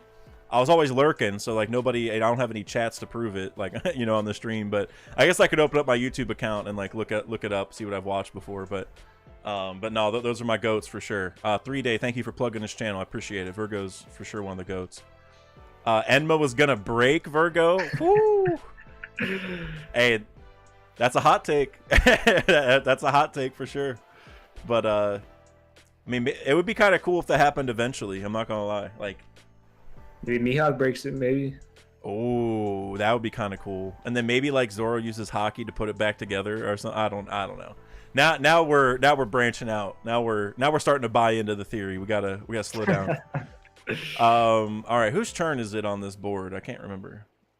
I just said Saturn. Yeah, I just said Saturn fruit reveal. So it's your turn. Yep. All right, so this one is light gloves and lightsabers coming clutch. It's kind of a vague thing, right? Okay. But I do think that what I imagine is ever since we got the reveal that Kizaru was coming, it all. I thought back to that time when we saw the light gloves with Atlas, we saw the lightsabers with Bonnie, and bro, I was just saying like it would be so good if we saw Bonnie or someone else come in here with a lightsaber against Kizaru. And they even said the light gloves can actually hit through light, so that's a good way to attack him too. So I just feel like there was some setup there, and if Oda wants to do it, it can give it to a character that's not that strong and maybe put in a little bit of work against Kizaru. No, I like that. It was like the first thing we saw when we got there, you know. I'm just gonna phrase it as light gloves / sabers help. I think that'll be enough. We can always reference the stream, but obviously it's a little more specific than that. But I just don't have a lot of room. But no, I like that because the Kizaru stuff, but also the Mother Flame, right? Like that probably uses light to attack. And this is a theory that I'm not going to put on the bingo board. I'm not that confident, but this did come up the other day, and I wouldn't say sold on it, but I love it. I'll put it that way. It's like one of my favorite theories. So against Foxy, Luffy pulled out a mirror out of his afro to reflect the attack and win the fight. And earlier in Egghead, Luffy pulled out glasses out of his Gear 5 afro to like just look cool, right? But they were like actual glasses. And so I'm wondering, what if the Mother Flame shows up and Luffy pulls out a mirror out of his afro, like he just makes it, right? Like I don't know how it should be rubber, but that would probably work too because he like reflected a Boro breath already, right? Like with ground. And so what if he actually reflects a light attack? Like it's, it'd be a little bit different than what you're talking about, the gloves and sabers, but I was just thinking with all the light stuff, reflecting light should also be a factor, I would imagine. It's like punching it, creating it, reflecting it. Like there's a lot of stuff, like, light has a lot of different properties, so I hope we really flesh all those out. But I like this. Yeah, I like this guess. I made a video on Kizaru and Luffy, and one thing I think is going to happen is, well, I guess I don't think it's going to happen, but one thing I would really love to see is I want to see Kizaru use like Superman, what is it, like light eyes or laser beams? Yep. And shoot lasers out of his eyes at Luffy. Ooh. And then he just like blocks it with his sunglasses. I would love that, bro. Like, could you imagine like Kizaru shoots a beam and like, well, I think we've seen something before where Kizaru gets hit by something and like he acts like he was hurt. Is that from a movie? I can't remember. I was just trying to think, like, if he got a beam reflected in him, it would probably hurt him. I don't know if it would like seriously hurt him, but I know there was like a move. I can see the image in my head, but he got hit with like an attack and he like pretended to be hurt. Was it film red? I can't remember. But no, I would love to see Kizaru like get like an attack reflected and be like, what? How? What? Yeah, it would. There's a lot you could do there with Luffy and Kizaru. I do hope they fight, but I mean, it's gonna be weird because we got Saturn, we got Seraphim. There's a lot, and that's why I've been thinking too that Dragon will show up because there's just so much. I feel like it's almost overwhelming how much the world government has. So yeah, they got a lot to deal with. Yeah, for sure, dude. And man, that's why I wanted to do this bingo board, man. Like there's so many things happening, and like One Piece is just truly at its peak, bro. Like we got all the Marines pulling up. Like when Kizaru pulls up, it's some serious business. Like at least in my opinion, like he's never pulled up and it hasn't been some serious business. So yeah, I agreed. And he was even willing to go to Wano too. If you remember, he was telling Akainu like, let me go to Wano. So that's how like Kizaru, I mean, he is a goofball. He is kind of a weirdo, but at the end of the day, he's super powerful. So yep, yeah, dude. That he's probably my favorite admiral too. So I'm cool with any. I know you have a couple more. I'm cool with any Kizaru theories, man. Any of them. Like I love them. All right. So my next prediction is gonna be Luffy punches Saturn first, and so I'm envisioning this being like a Sabaody parallel, right? And the reason why I'm emphasizing like he punches him first is just because I think they're gonna box. I think there's no question that they fight at some point. It's just I'm just clarifying that I think it's gonna be Luffy making the first blow, just like in Sabaody when Charlos was at the auction house, just being real weird as always, and Luffy stepped in because it was so infuriating. I would love to see Saturn walk in, start talking some stuff like this is all your whole journey ends here. All of you are wrong. I'm taking this person hostage. He just starts talking stuff he knows what's going on, and then Luffy just comes out of nowhere and socks him in the face. That's pretty much what I'm imagining. Because like I said, it's one thing if Saturn comes in and just starts not that he has laser powers for sure, but like if he came in shooting lasers or shooting guns at people or whatever, it's like, okay, he started the fight, then like whatever. But I think it's going to be specifically Luffy starts the altercation, and it's like everyone's like, no, like just like in Saba Odi, like that's terrible. You don't want to attack these guys. That's like the worst offense in the world, and Luffy's not going to care, and he's going to do it. So. And Duran Ross, I saw you said maybe Luffy tries to punch him and it doesn't work. That would still count for the bingo board, but I do think there's a good chance that happens though, Duran Ross, like where Luffy punches him and it's just kind of like a rock almost, like it doesn't do anything, and it's like, or like it even feels his hand, like his hand hurts. I could see something like that, especially like with the shadow silhouette stuff. I don't know if the shadows are involved. It could be like his shadow is so strong that it won't move his body. So like, I don't know, something like that.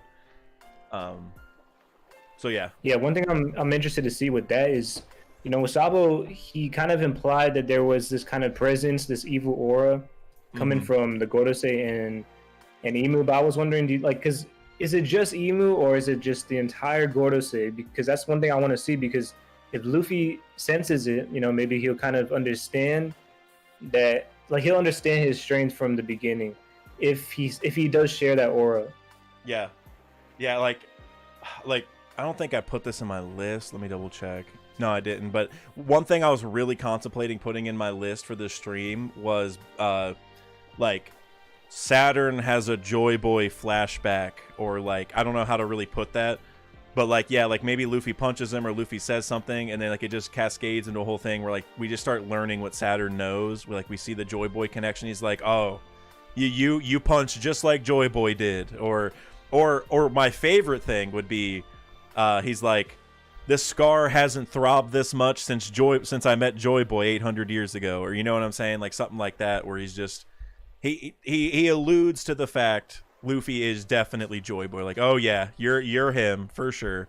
Like that would make me go crazy. Like that would be so cool to me. Do you still think they're 800 years old? Like, because obviously we know Imu is, but I've been moving away from the Gorosei being immortal, because like even with the blonde Gorosei, we know he's like the newest member, and they treat him like he's a newer member. So I feel like it kind of implies that maybe the Gorosei is just like a thing that's been going on since then, but like they recycle the members and they're just old. But I kind of been moving away from that idea, even though it's like a cool idea. I feel like there's too many plot holes that are kind of coming in ever since Wano. It's tough for me. I think I could go either way. Like I wouldn't say I'm fully sold on either idea, because kind of like you're saying, I think like Imu being 800 years old, like the reason that's so special is like being 800 years old is the reason Imu is who they are. Like, does that make sense? Like, Imu is the leader of the world and is so terrifying and is like the ultimate leader, special. But it's like, what is the difference with Imu? I guess, or like, I guess there's just a lot more context. Like, maybe it takes away from how special that is if multiple people are 800 years old. But now I could also flip that on its head and say, okay, maybe Imu figured out the secret to immortality and only granted it to specific people, and so it's because of Imu that these people are alive for so long. And I could see a scenario where like maybe the Gorosei aren't 800 years, maybe like one or two of them are, but maybe over time they added more people somehow, right? So I could go back and forth. I think it's really hard to say. Like if gun to my head, if I had to take a guess, I would say they're definitely they're absolutely above normal ages. Like they're at least Kureha style. Like I don't think they're like just 70 or whatever, but I don't know if they're 800. That's kind of tough. So I'm not sure yet. Fair enough. Yeah, I agree. Yeah. Yeah. I mean, some of them do look like they look ancient, bro. Like some of them, like the Gani Gorosei, like the yep. The beard guy, he looks old too. So I mean, I could see it, but I think, you know, even with like Lily, you can see there's a connection with Imu and Lily. Right. And I feel like the Gorosei, they know about it, but I don't know if there's like a personal thing there. True, because and also we got to remember the Gorosei weren't original kings, right? Like, I feel like everyone would know if that was the case. I guess we don't actually know that, so I should maybe clarify. Like, it could still be true, maybe, but like Emu was one of the original 20, Lily was one of those, but like the Gorosei weren't, or I doubt they are. So there's like a big distinction there, I think, where like in terms of like the Lily stuff, the Will of D, like the true history of what happened, all that, they probably aren't privy to it because they may have been like an accessory to Emu, right? Like they may not have been part of the original plan, but maybe like once Emu realized, I'm just going to take over this whole thing. Like, I've screwed these other 19 kings. I'm just going to do my own thing. Like, maybe that's when they recruited the Gorosei, so the Gorosei wouldn't have known the original plans and, all that. So, either way, I think what this discussion revealed, though, is, like, bro, whenever that's revealed, that's going to be crazy. Like, that's going to be one of my favorite flashbacks. Like, figuring out how the Gorosei joined, how, like, Emu got this position. Like, the whole Void Century and the Joy Boy stuff and all that, like, I'm super hyped for that, too. But specifically how Emu got in this position is one of my, like, number one things I need to know. Yeah, I can't wait, bro. The Gorosei, they've always been a mysterious figure. I mean, it's basically the Illuminati in One Piece. So there's whatever Oda's cooking up, man, it's going to be a really fun mystery. And yeah, I can't wait to see it, too. I'm excited for it. Same. It's going to be amazing. All right, I'm going to get to this next prediction here. Let's see. Luffy punches. Okay, the next one. This is one of my favorites that I've been saying since we saw Bonnie look in the memory bubble thing. Where do I want to put this? I'm gonna put it over here. I'm gonna go infiltrate your side of the board a little bit. Bonnie awakens her fruit. That is something I've been waiting for, and I actually think that's gonna play a role in how the crew gets out of here, because now I think this is maybe a little debatable, but I think this is going to be a lesson for the crew that they are not quite ready yet to like beat the world government. Like I think they're going to like put up a decent fight. Like they're not going to get low diffed and whatever. Like it's not going to be as bad as Sabaody, but I still think they're going to get overwhelmed here and have to leave and kind of realize like, okay, like we're not fully ready to beat admirals, CP0, Gorosei, all these all at once, right? Seraphim, like, and you kind of have to be that strong to take that on, because you are going to do that eventually. Now they'll get more allies and stuff as time goes on, but I think they need a lesson again that they're just a little bit away. Like they're still not there yet, and a part of that is going to be like, if that does happen, how do they escape? How do they? Also, Punk Records is Vegapunk's brain. They gotta get that out of there, right? If they don't take the brain, he's gonna die. So, which like he could like you have one of like your vote that he dies. That's still definitely possible. But either way, they're gonna have to figure out how they leave. And I think Bonnie's awakening is gonna be the key, because how did we escape in Sabaody? Kuma. And who is Kuma's daughter? Bonnie. And she just learned all the stuff about Kuma and why Kuma's doing what he's doing. Probably why he slapped everyone away 2 years ago, why he protected the Sunny for 2 years, maybe even why at least Kuma's robot body, if he's not really alive anymore, is climbing the red line. Maybe she'll learn that.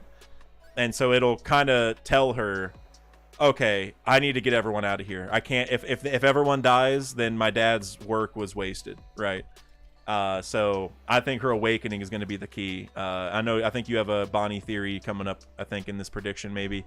But I think whatever that awakening is, whatever her fruit is, because we don't know yet, it's going to like change the timeline or warp reality in some weird way or something. It's going to just get, because remember Akainu said like I got chills down my spine when I heard you were free or whatever to Bonnie. So I think her powers have some special sauce that we're going to find out for sure. Yeah, and going off of that Bonnie stuff, I'll put it on the B column on the bottom, and it's gonna be Bonnie's devil fruit revealed. I believe it's the Toki Toki no Mi. Okay. I really recommend you guys go check out this video, because it's one of my favorite videos I've ever made. And shout out to Threevil, he had a huge part in it, and actually it started with his idea, and then we kind of like kept adding more and more. But it's on my channel. It's a collab video, and that video, it's like mind-blowing how much evidence there is for Bonnie, because if you look, like Dag mentioned it already, Bonnie is an escape artist, and Lucci, Akainu, like how you said, he literally said that it gives him shows to deal with Bonnie. I mean, what, like, how could that be? And how is it that Bonnie can escape a fleet admiral, how is it that people are so how is it that she's able to escape so easily? So the idea was that she can travel into the time or travel into the future, and then like so she'll be in the same area, but no one knows where she went. They just think she like disappeared, right? She teleported away. And when you look at it, there's a lot of interesting things with that because Toki was also an escape artist as well. She was also, like she said, whenever there was danger, she'll just jump into the future to escape. So there was like a lot of connections, a lot of interesting stuff. And it's kind of an interesting thing with Kuma too. You know, Kuma can. There's a lot of. I don't remember every single point, but I recommend go check out the video. But I do think that will be revealed in this arc because I'm like 100% sold that that's a devil fruit. The fact that we never heard what it was called, Oda's been saving it for so long. Right. And you know, with Kid, like he just said he forgot what Kid, or he forgot to reveal it with Kid's devil fruit. But I feel like Bonnie, it's so important and so mysterious. Definitely. That I feel like there's a reason that he's hiding this one. Yeah, I definitely think her power is really important. Now, I do disagree with the Toki theory. I think I talked about it before with Threevil on stream, but I do agree. Like, it's not just the age fruit, like, or whatever. I don't know whatever you want to call it, because it's timelines at a minimum. Because like she did distorted future on herself, like she like got real buff. Right, like she didn't just get older or younger. She like pulled a version of herself from a different timeline, which to me is like really crazy. Now the thing for me is, you know, Toki and Bonnie, there's been no overlap in abilities, which like that could be Oda doing it on purpose to hide it from us or whatever, right? So for me, like I don't think it's the Toki, but I do think it's closer to the Toki than it is to like like Shinobu's ripe fruit, for example, because I know there's a lot of comparisons there because she can age up but not down, and she does other stuff too. It's like the rot fruit or whatever. But I do think it's closer to the time fruit than they're probably sister fruits. That's kind of how I think of it. Also, I saw Killer Comedy pulled up. My guy, hope you're doing well, my man. Glad you could stop in. Let me know what you think about our predictions so far. I think we're gonna nail this bingo board. All right, I'm gonna get into the next one real quick. This one, shout out to Hidden Island for this one. I do think this is gonna come to fruition at some point, and I'm gonna put it up here. No, I'm gonna put it right here in the middle. Actually, no, I changed my mind. I'm having a hard time picking. I'm gonna do it right here to the right of free space. Frankie uses green blood. I'm just gonna put Frankie green blood, make it easy. So like I said, shout out to Hidden Island. He's got a full video on this idea. Love it. And I do think we're going to get an example of it at a minimum before the arc ends. Now, I think he's going to refine it. It's going to be way different by the end. But I think at least like one time he'll, grab be low on cola during this big battle and just go grab the nearest drink he finds. And it's a, green blood vial. And he's like, wow, this is crazy. Like, however it happens, it doesn't have to be on purpose. It can be an accident. I do think that is like a for sure. And even if it doesn't happen in this arc, I'm like super sold it'll happen by the end. Major shout out to Hidden for that one. Are you on the Frankie green blood train? I don't know if you've heard of that before or not. Preach. Yeah, I haven't seen the video, but I did remember him mentioning in the reverie, and from what he said, it did sound like a good idea. And it was convincing, it's an interesting concept because, it's kind of like weird. Like, I thought, okay, this could be maybe Frankie's arc. Now, that's like not saying it has to be all focused on Frankie, like, right? You know how people made it seem with Zoro and Wano. Exactly. But I do think like he does need more moments that we haven't seen so far. I'm kind of shocked, honestly, that there was a lot of more like fun and like exploring Egghead, and like we didn't really get too much yet with Frankie, which kind of surprised me so far. But I think like, bro, like this dude needs something with Vegapunk. It's a science arc. I feel like you could do a lot with Frankie right now, and that's a really good idea right there. Yeah, no, I like the second Hidden told me about it, because he and I actually released Frankie videos like the same day or like the same 24 hours. And like he told me his, and I was like, oh, bro, I mean, our theories are very different. They don't conflict in any way. But he told me his, like, oh, bro, I believe in yours more than mine now. Like that was crazy. Like that's absolutely happening. So yeah, major shout out to him. What's your next prediction? All right, so the next one that I have is Do all right. I think I honestly actually no, I'll do an easy one. Kizaru awakening reveals. Okay. So I think Kizaru will be awakened because we already saw Lucci, we already saw Kaku, we saw like a lot of awakenings coming in Wano too.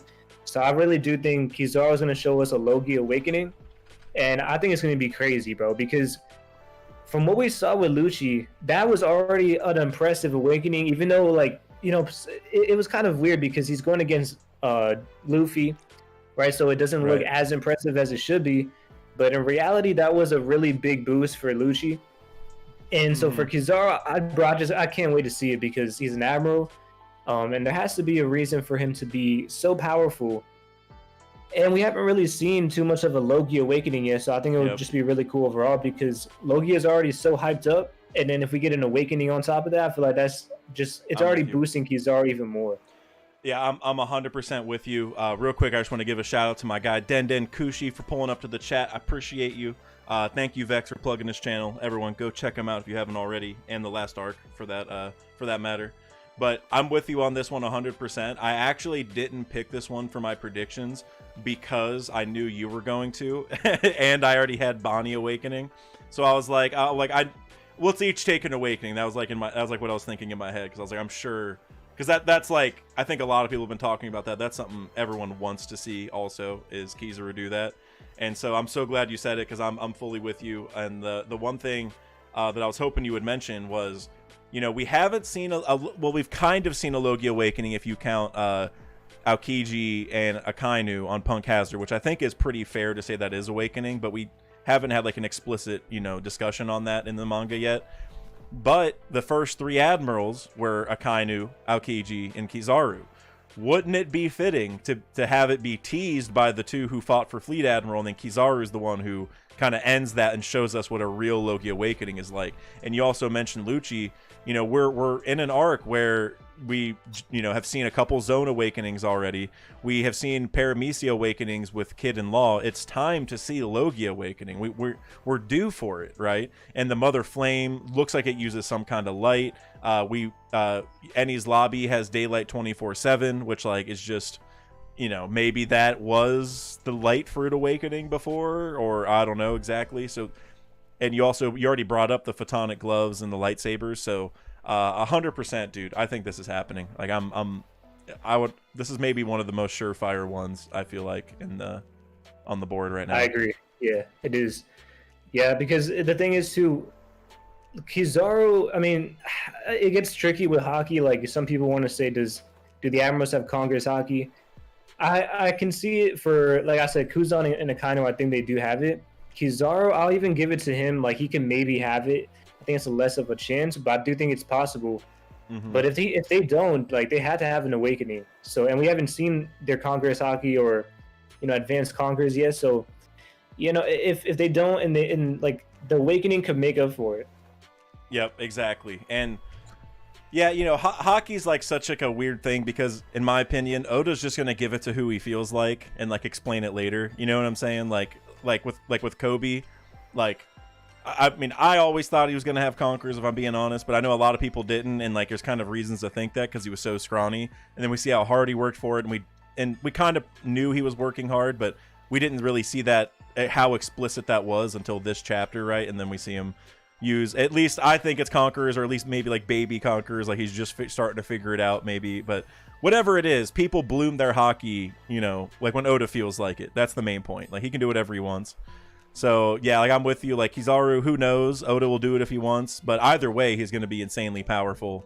And his fruit's going to be a reason for that. So, yeah, I'm sure on this one. All right, next one. Oh, okay, this one I like a lot. Let me find Photoshop. There it is. I'm going to put... also, I put Kizaru Awakening under N. Do you want that there, or do you want it somewhere else? I just slapped it there real quick.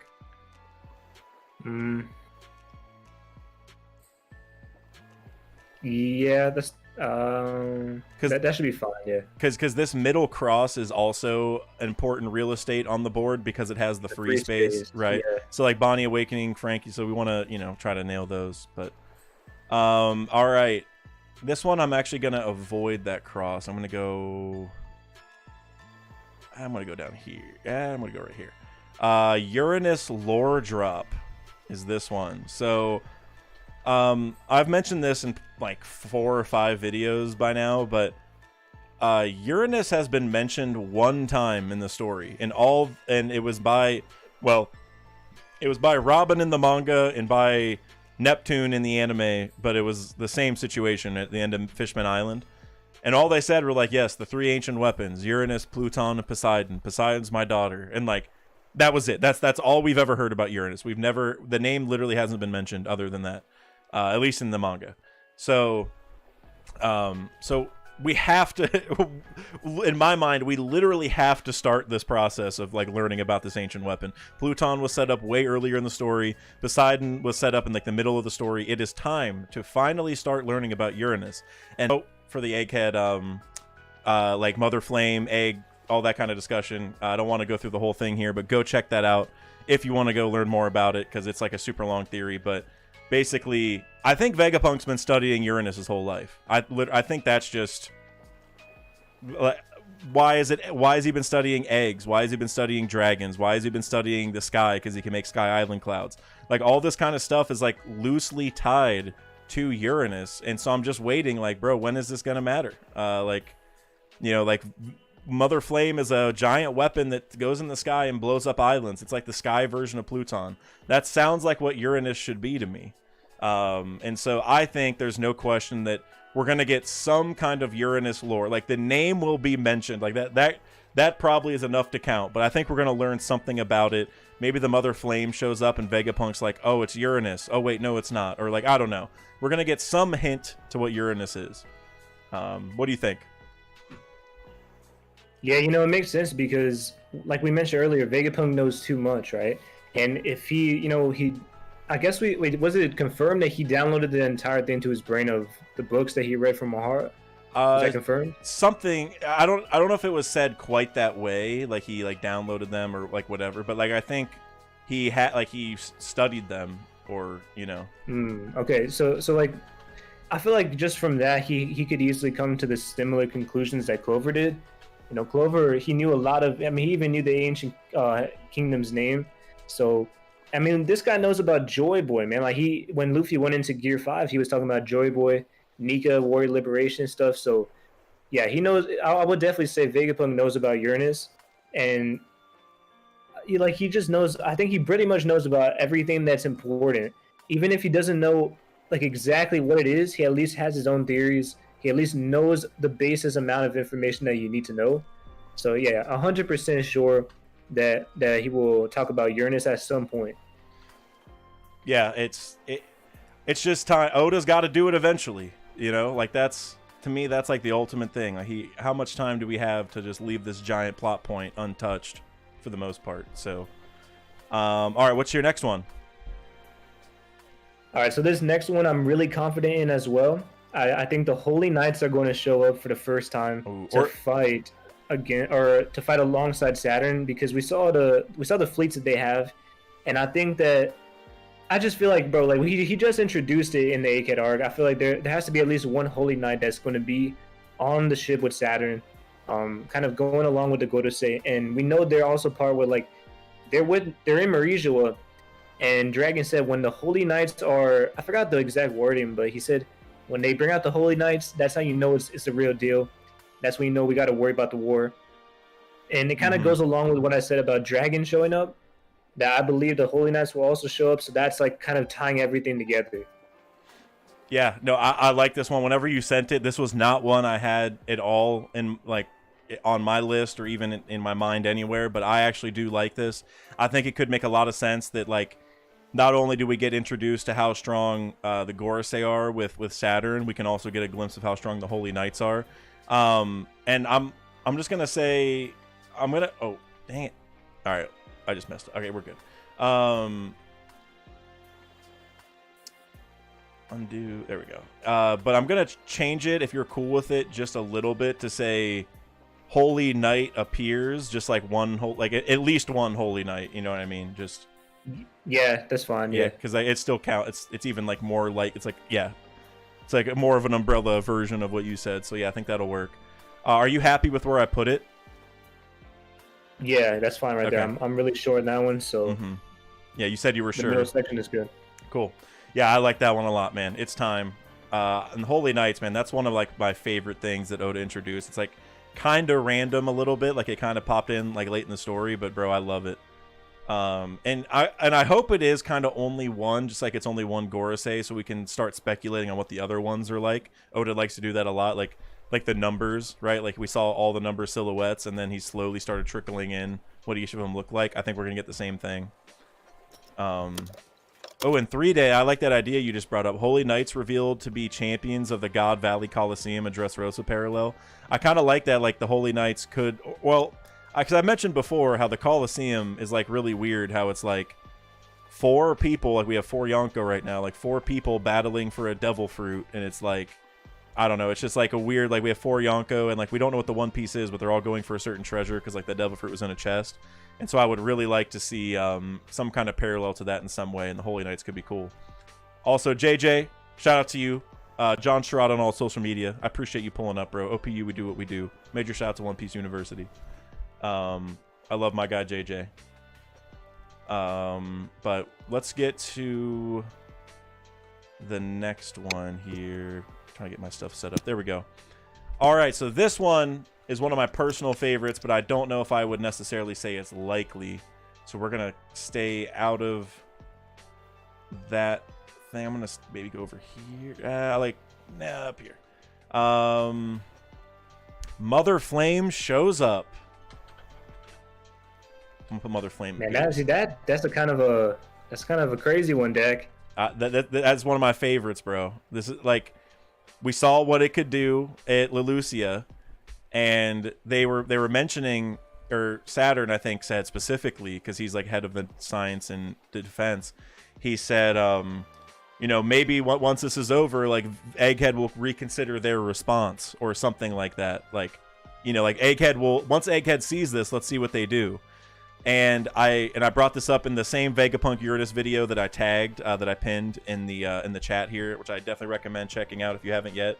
I brought up how similar this whole thing is to Frankie and Tom back in the day, where, well, like, assuming that Vegapunk didn't actually build this thing, which, like, there still could be a storyline there, but I'm thinking York did it, or at least somebody took Vegapunk's plans and built it. Like, he didn't do it himself, but, like, maybe he designed it and someone made it without his permission or something like that.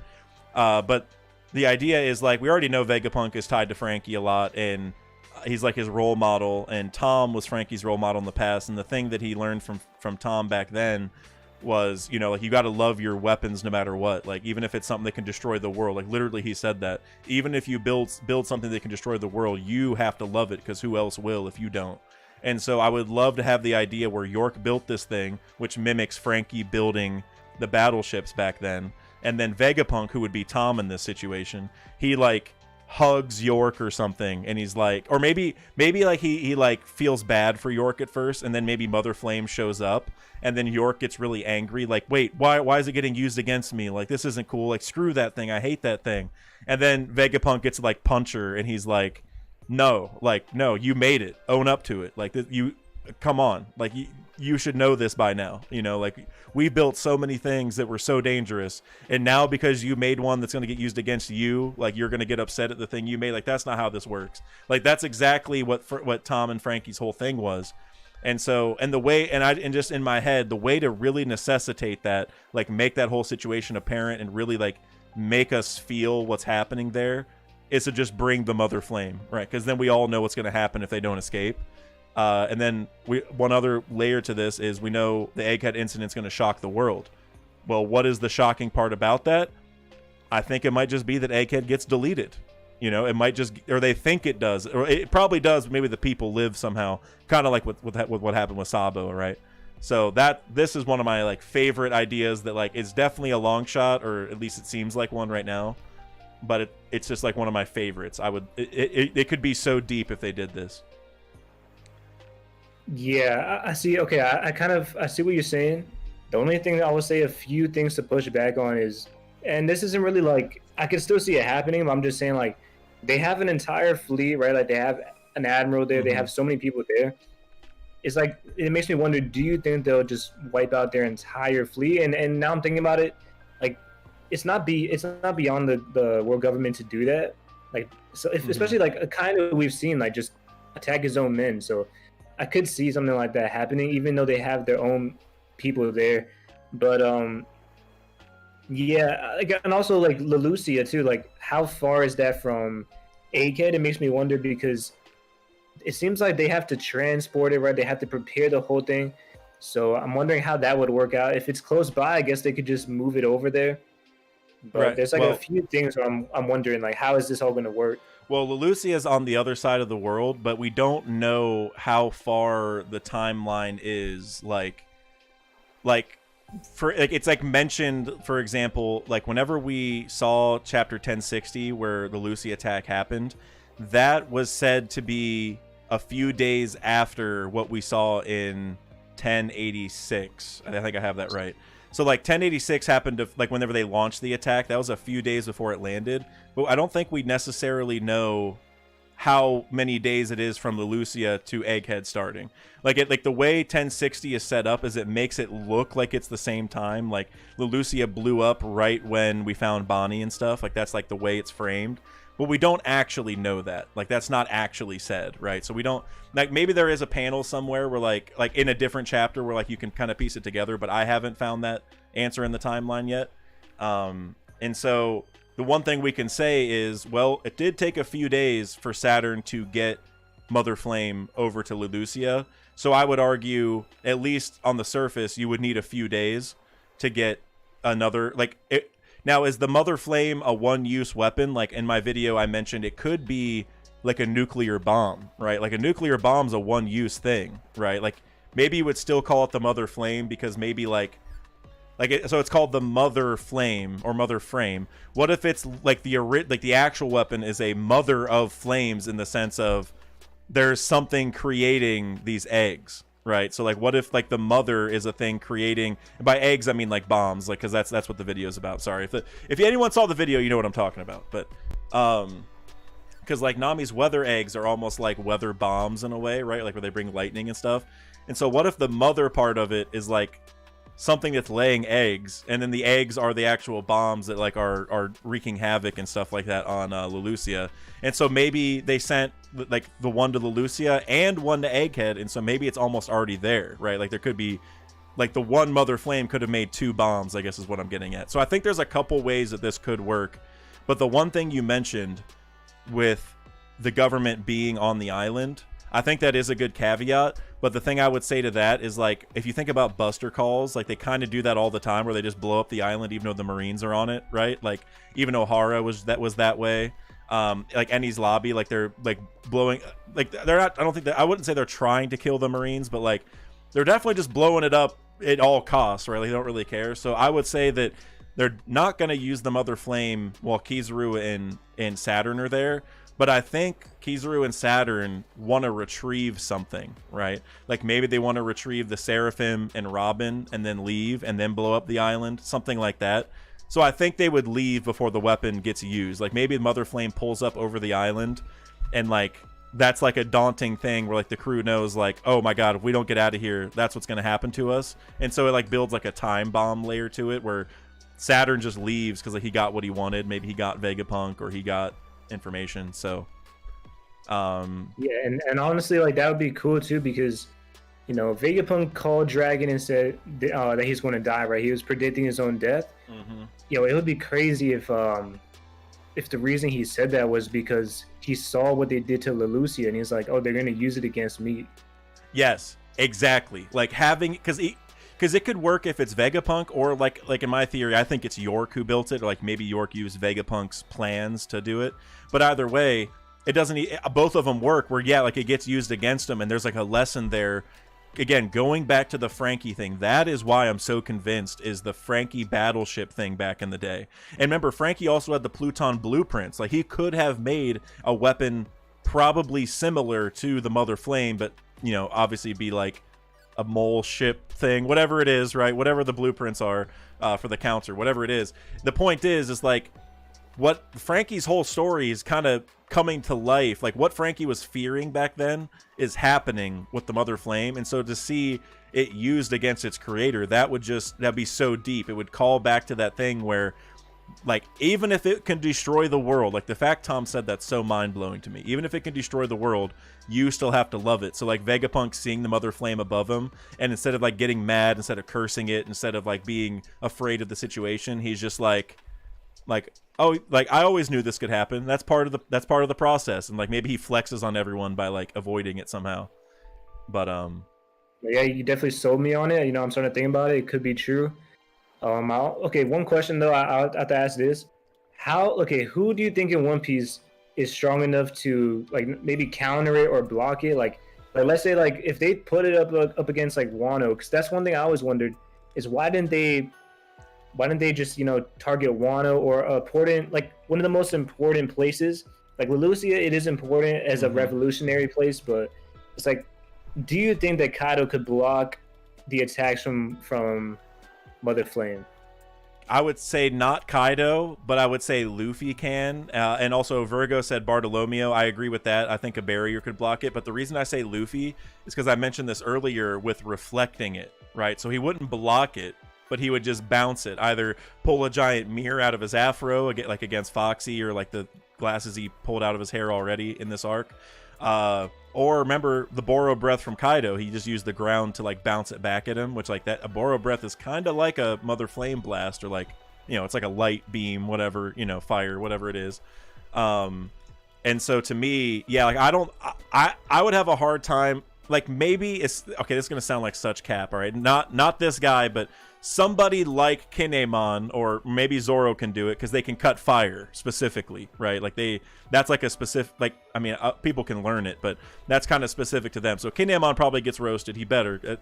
If he didn't, I mean, I don't know. If Kinemon didn't die in Wano, maybe he could survive a Mother Flame attack. But I would say like maybe Zoro, maybe specifically because he can cut fire if it's fire. But if it's light, then that wouldn't work. But yeah, I think Luffy reflecting it, that's like the one thing and that's how I would imagine they get saved. Either Luffy does pull a mirror out, or Vegapunk pulls a mirror out. Like he has a giant one that he just unfolds above Egghead to reflect any attacks. I could see either of those happening. Yeah, no, it's crazy because I'm thinking like, if Vegapunk could create something that powerful, what else do you think? Because he has to have other stuff on his island too. Like, it can't just be he gave them the best thing and he doesn't have anything else. Maybe not on that scale. But man, I can't wait to see Vegapunk on his own home court advantage with all his technology. But that's gonna be so fun to watch. Yeah, like I said, this one could be unlikely, but it's just I just love the idea. All right, what's your next one? All right, so up next I have Dragon Luffy Alliance. Okay. So I said Dragon will show up an Egghead at the end, towards the end. If they show up, I feel like there's all the signs and all the foreshadowing, all the pieces already being set in place for Dragon and Luffy to have an alliance. And the reason I say that is because, so we have Nico Robin, she's a revolutionary and a Straw Hat. We have Bonnie now. We'll get into this later, another prediction, but I think that Bonnie will become a revolutionary by the end of the arc. Bonnie is like, we kind of see that she's had a encounter with Sabo, and now she's becoming an ally with the Straw Hats. Then there's like Kuma has also helped the Straw Hats. There's just so much there. Dragon is Luffy's dad. Sabo, Luffy, you know, Sabo and Dragon. There's so much pieces in place where I feel like, you know, even Ivankov as well. And when you're going up against a Yonko crew, now the world government is declaring war against them. If Dragon comes in and they're already at war with the world government, it's kind of like in the eyes of the world, okay, now these guys are allying against the world government because there's so many people that are tied together already. So, and you know, we know that going up against the Yonko, declaring war against them, that's not like Luffy is already ready to go against the Celestial Dragons. I mean, he wanted to go charge into Marijula, and the only reason he didn't was he didn't know the full context of what happened. But now, like, if Sabo comes in, bro, like, it's like, okay, now it's done, bro, because if he finds out what happened to Cobra, it's like it's already too many pieces in place. That's like the final thing where he's charging into Marijula in this straight war for me. So I think once Dragon and Luffy meet, maybe it's not like right away, but maybe really like the final things of the arc is them kind of establishing that we have an alliance here. Yeah, I like that. Like in my mind, the only thing I would say like that is like a caveat is Luffy's not like Luffy obviously makes alliances like he did with Law, he did with technically like Kid and the Samurai and all that, right? Well, Kid sort of, but you know what I mean, unspoken one, I guess. Is like for this, like Dragon's such like a well thought out dude that I guess in my head, like, is Dragon gonna really like go to his son and like offer an alliance? Like, not, I don't know how to put it. Like, it could be like an unspoken alliance in a way where like they do talk and like make sure they're on the same page about the world, but maybe not like form like where they're communicating. I guess that's what I'm getting at. Like, I don't know if maybe like they would exchange Den Mushi numbers and like keep up with each other's sides of the plan, because that's kind of like Law and Luffy. Like, you know, like Luffy didn't like plans ever, and so.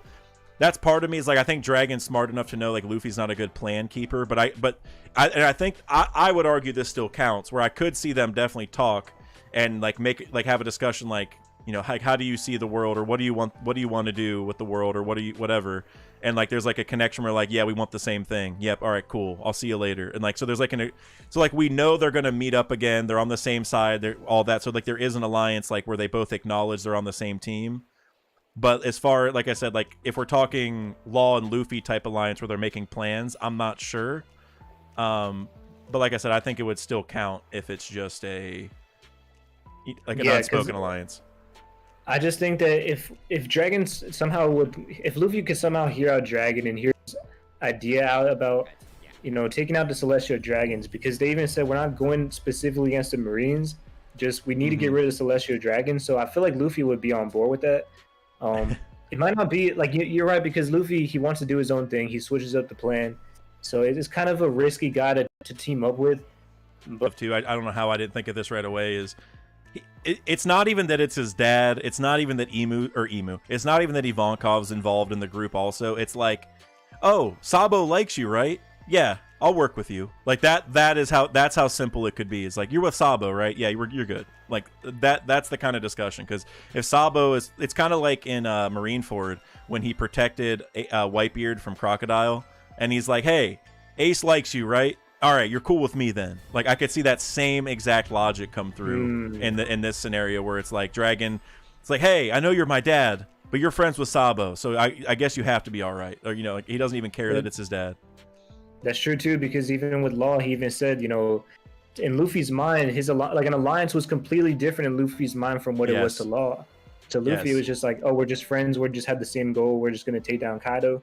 So yeah, it's like they have a different view of what it means, but it's like, I see what you're saying. Like if he just says, oh, I'm friends, or Sabo's my brother, you know, Robin's friends with him, and like, you know, Dragon is cool with him. So yeah, I can see what you're saying. Like it would be more of a simple thing for Luffy's mind, but then on Dragon, it's like an actual war.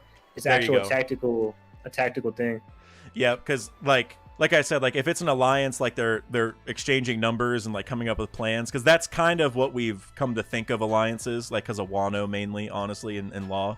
Like if I don't, and I also see it from Dragon's perspective, where he's so smart, he probably knows Luffy isn't a good alliance member in the sense of making plans, but he might be smart enough, and he's also Luffy's dad, so he's probably similar in some ways, where yeah, like they don't make an official handshake alliance, we're gonna keep up with each other and you know, whatever, but yeah, it's like they meet and make sure they're on the same team, like, you understand what I'm doing, right? Yep, I want to do the same thing. All right, cool, that sounds good, well, I'll see you later. Like that, I can see that, because Robin also, I forgot about, like you mentioned that earlier. Yeah, for sure.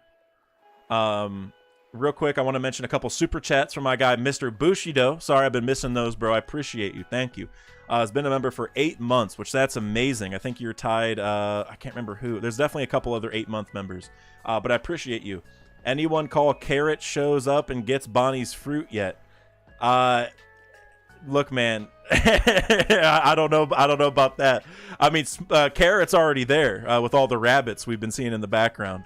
But I'm not on the fruit game just because Bonnie's not dying. I mean, bro, Carrot is another Bogart, bro. Like the cope with Carrot is insane, bro. And I've never been a big Carrot fan. Like I'm a big Bogart fan, but listen, man. Like I know some people are Carrot stands, but it's just not happening, bro.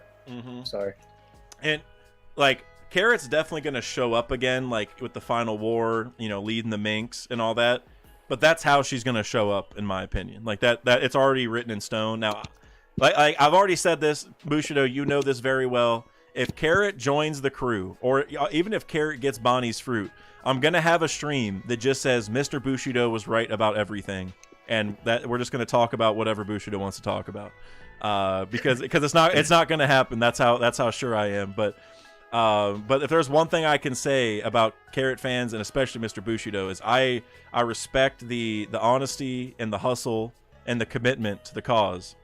The resiliency, bro. It's crazy, bro. I respect it. And then building off of that, he super chatted €2 and said, "Smoker and X Drake show, another agenda." Now I will say, if I could go redo my list, or I don't know about redo, but if I was making my list now, Smoker showing up would probably be on the list, because I'm so convinced. That's like one I just should have said, because I love that idea. Shout out Randy Troy. He has a whole video about a lot of different Smoker ideas tying to Egghead. Great video. I mean, and it goes even beyond Egghead a little bit, I think. But as for X Drake, that's another Bogard. I think he's done 10 times as much as Bogard has. He's good. X Drake has surpassed expectations so far. He will show up again, kind of like Carrot, but I think Oda's got to. I mean, bro, if Oda brings your or X Drake back in the story, but doesn't bring your Rouge before then, what's going on? You know, like, does your Rouge is on Bogard watch right now, because he's just, where is he at, bro? Like, we've seen him 1 time or 2 times in the post time skip. Like, where's he at? You know, so I can't see X Drake showing up for a little bit, but I don't know. We'll see. And then 3 days, been a member for 7 months. I appreciate you, 3 Day. Thank you. One of the community goats. Love 3 Day. 3 Days got more wrenches than Eustace Kid. Got mod on like every single channel. Maybe we get an Impel Down breakout. Would love to get some lore about the Holy Land and the National Treasure from Doflamingo. Definitely agree. And I think that's going to happen. Well, it will happen. I don't know if it's going to be like an arc. I don't know exactly how the Impel Down breakout's going to go. I could see Oda showing it to us after it happens. I could also see the Grand Fleet being involved with the Impel Down breakout, ironically, because there's just like so many of them. But either way, I like what you said about Doflamingo and stuff. That I feel like that's the big thing, especially with the Seraphim Doflamingo heading to Empty Bluffs. I feel like it's the perfect time to get the real Doflamingo involved, because Moria is also involved, although we didn't see him last chapter. I think Moria escaped, probably like out the back door or something. But with all these old warlords meeting back up, I think it's definitely time for Doflamingo for sure. Then Mr. Bushido, another €2 super chat. Luffy loses control of his gear 5th form. So I think it was Kev DOG that did a video talking about this in regards to Elbaf, I think, like where he kind of like a conflict of personality. I can't remember exactly. I don't want to misspeak for his video. I did watch it though. It was a good video. Definitely recommend it. I'm kind of torn on that idea, like where Luffy kind of like loses control of their mind, rather. To me, I feel like if you have the right will with the devil fruit, that kind of sets you up to not, like have that issue. Like you have the right will, so automatically you're in tune with the fruit's powers and you can awaken it.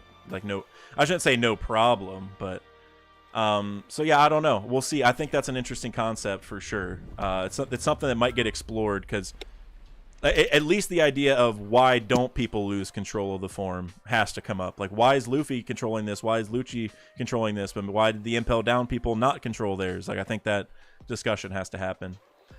Then Mr. Bushido with another €2 super chat. I appreciate you, bro. You're going hard on the supers. I thank you very much, man. Stussy is with Blackbeard, and Atlas is also a traitor. So did I end up putting it on my list? I did. Okay, so I do have a Stussy theory that could involve Blackbeard. So I'll save my thoughts on that for that one. But you're definitely on to something, Bushido.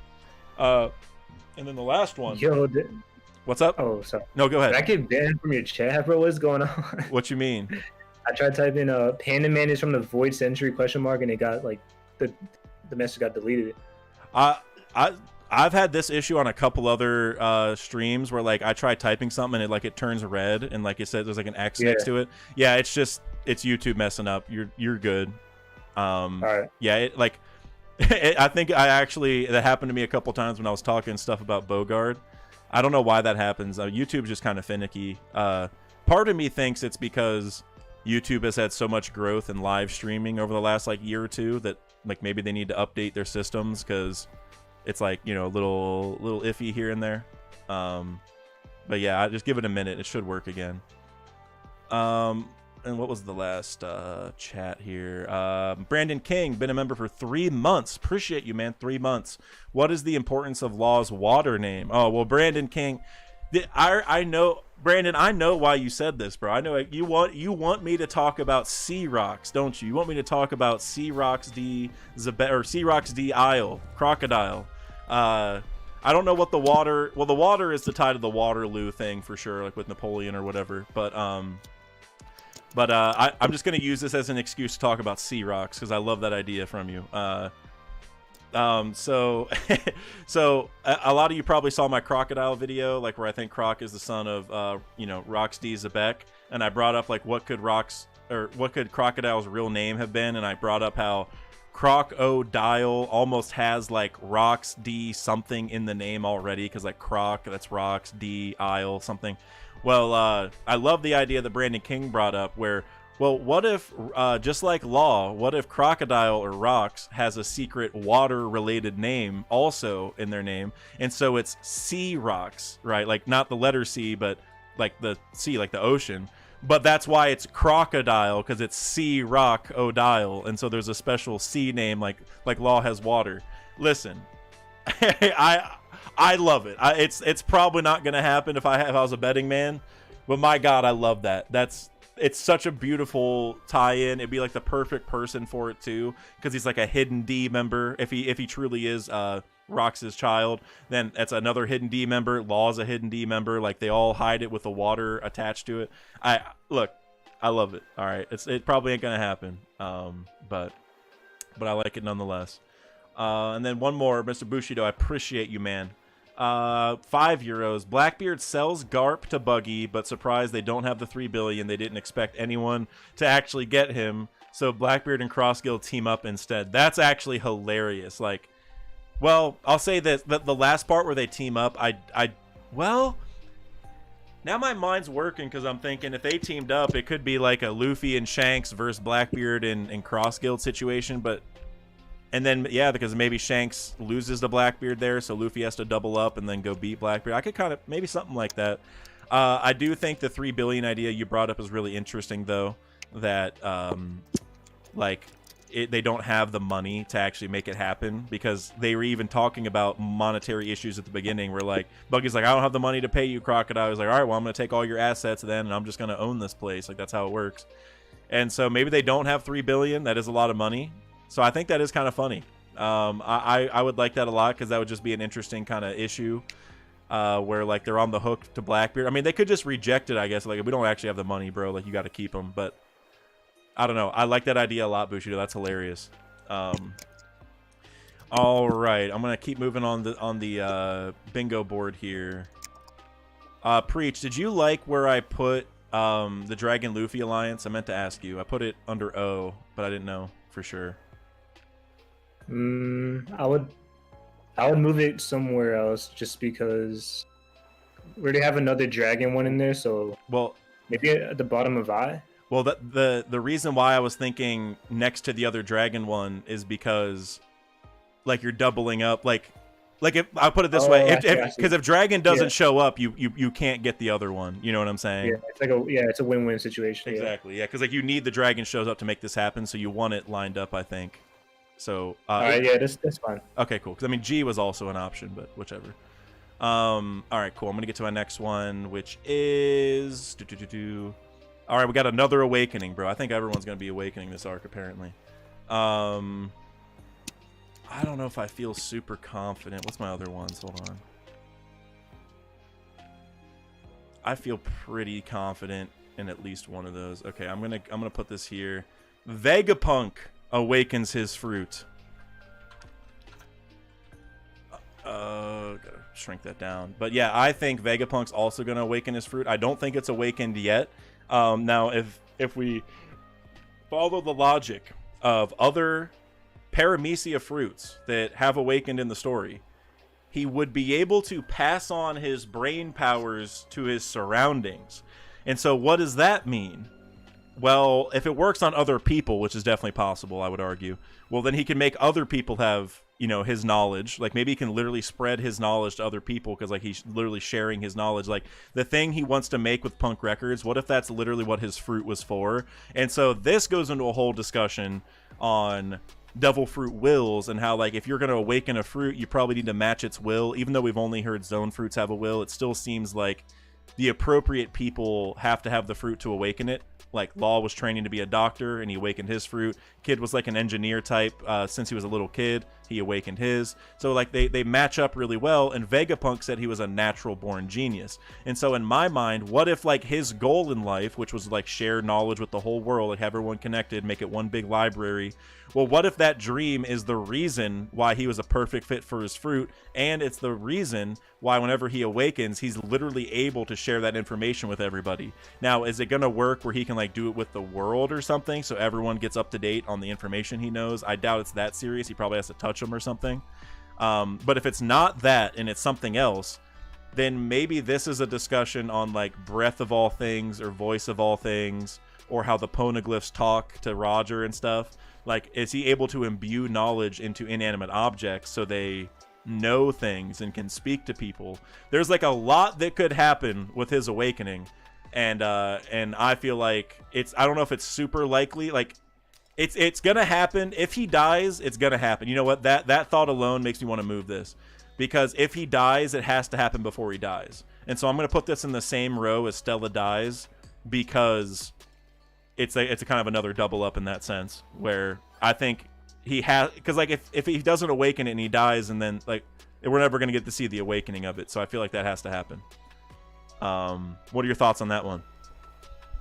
Yeah, I like that. So it's like a basically like telepathy kind of thing where if he can, I see him doing it, because, you know, you mentioned the brain thing, and it would be kind of like a form, like a futuristic, just tapping into another level of the mind that no one else could access. Like, I feel like that is a really interesting concept when we talk about things like, I don't know if you've ever even heard of quantum physics and stuff like that. Yep. Just like going into like a supernatural ability with the mind, I think would be a really cool idea for Vegapunk's awakening. So yeah, I really do. I do like that, but I also wonder too, like, because you brought that up, and it reminds me of, like, in Dragon Ball, where, like, they do the spirit bomb and they tell the whole world, like, give me your energy, right? Ooh. Like, it would be interesting if I don't know if it would be on that scale, but something where it's like in the entire island can kind of hear his or have like he can kind of communicate with the entire island. That'd be pretty cool. Yeah, and okay, so you brought up quantum physics or mechanics, whatever you brought up. Well, that reminded me, what if he does something like quantum entanglement, right? Where, like, two things across the universe do things simultaneously or whatever. Well, what if, like, he gets such a grasp of the universe, like, he understands everything perfectly, and he's able to do quantum entanglement or whatever. Or maybe he uses the sun to communicate info. I don't know. Whatever it is, he does something crazy where he's literally able to, like, share info with the world automatically because he's just so in tune, you know, like, he can share his thoughts with whatever process. I think that would be a really cool way to share information with the world. Like, it's Vegapunk himself doing it with his brain, because everyone loves him already, right? Like, Morgan's mentioned that. So yeah, that would be really cool. Yeah. What's your next one? All right, so next I have, let me check real quick. All right, so we have Kuma dies. Now, I think this is probably the least likely out of my entire list. Okay. So, I don't know where you want to place that, but because the thing with Kuma is I feel like there is a lot to bring him back, and then his first thing is he's glitching out, and then he just charges straight back into the red line. Mm-hmm. So that was, like, heartbreaking, man, because they did all that work, that entire moment, and then, you know, he just disappears again. But I feel like once Bonnie knows the entire flashback, I mean, I still think there's a little bit more that we have to see for him. So I think once we see that final part of that, I feel like it'll be interesting if Kuma is also, like, dying, or if we see him dying simultaneously while that is going on. But I just think that Kuma, man, like, this dude, he's been through a lot, and I can see it going both ways, but it just seems like his character is really tragic, so I could definitely see him dying. No, I like that. I like my only hold up if I had any, which I do agree with you that this is going to happen. But if I had one, it would be like, is he going to die before the arc ends? That's like the only thing, which like, you know, I agree. Yeah, because like he is going to die and it's going to be soon. I feel like he's definitely.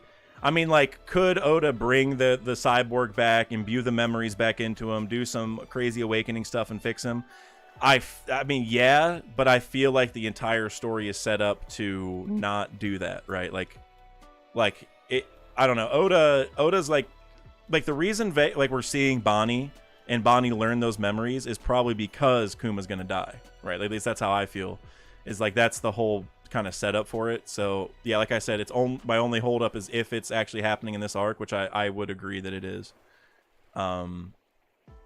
So yeah, I actually like that one a lot. I put that next to, I mean, I can move it if you want, but I put that next to Dragon shows up, because in my mind that's another good pair, because if Kuma died, because he's trying to figure out what's happening with Kuma right now, and who better to figure that out from than Vegapunk, right? Or even Bonnie, maybe, but Bonnie, obviously Vegapunk's probably even better. So I could see that where like maybe that's a reason Dragon shows up. He's trying to figure out what's happening, right? So I like that. If you want me to move it, I can, but I thought that kind of made sense. Yeah, and I just want to add, I think it's fine right there. Okay. But I also want to add one more thing is, it's kind of interesting where we have, I forgot it was like a robot or maybe just the armor, but we have that giant robot, and it was implied that it attacked Fishman Island, or no, it attacked the Red Line. Right. Similarly to how Kuma did. So maybe there's a tie there. I'm not sure. But I like that. Considering that Vegapunk was working on Kuma, and considering that maybe he was, trying to implement certain technology that was inspired from that robot into Kuma. Yeah, that makes a lot of sense. That's something I can definitely, like, a good connection. Like, it's tough because, like, that giant, I guess to our knowledge, like, I don't know if you call it dead or alive. Like, it just awoken randomly and then came back and crashed again. So I guess my question is, like, is that a sign that Kuma's not gonna die, or like Kuma's just gonna go dormant and then come back? Like, but no, I think you're right. I think that it's the sign is he's dying, I think, if I had to guess. So yeah, I like that one a lot. I saw someone said put that next to Bonnie's awakening. I actually like that a lot, because like if Kuma, like Bonnie awakening because Kuma dies, or at least even if she doesn't know, that would be a really good connection. I might audible and put that over there. Let me see what my other ones are. Switch maybe Stella or well, I could put it over here so it still counts. I might put it right here.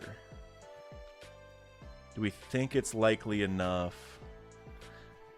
I'm gonna, unless you want me to change it, I think this one works pretty well. Actually, no. We're going to put it over here, because then it's also lined up with Bonnie fruit reveal also. That's what we're going to do. Unless you oppose. But then, because then it's lined with Bonnie awakening and fruit reveal. That actually makes a lot of sense, I think. That's a good combo. Yeah, so just put all those three together? Yeah, because that way they all intersect at least. They're not like in the same line, but they intersect. So I like that. Right. That makes a lot of sense. All right, next one. Cool, we only have 2 more each, right? I think. Or something like that. I got Stussy switches sides again. I don't think her story is done. I'm gonna put this down here. I don't know if that's super duper likely. I got too big of text, but yeah, I think it's really weird that she swaps sides.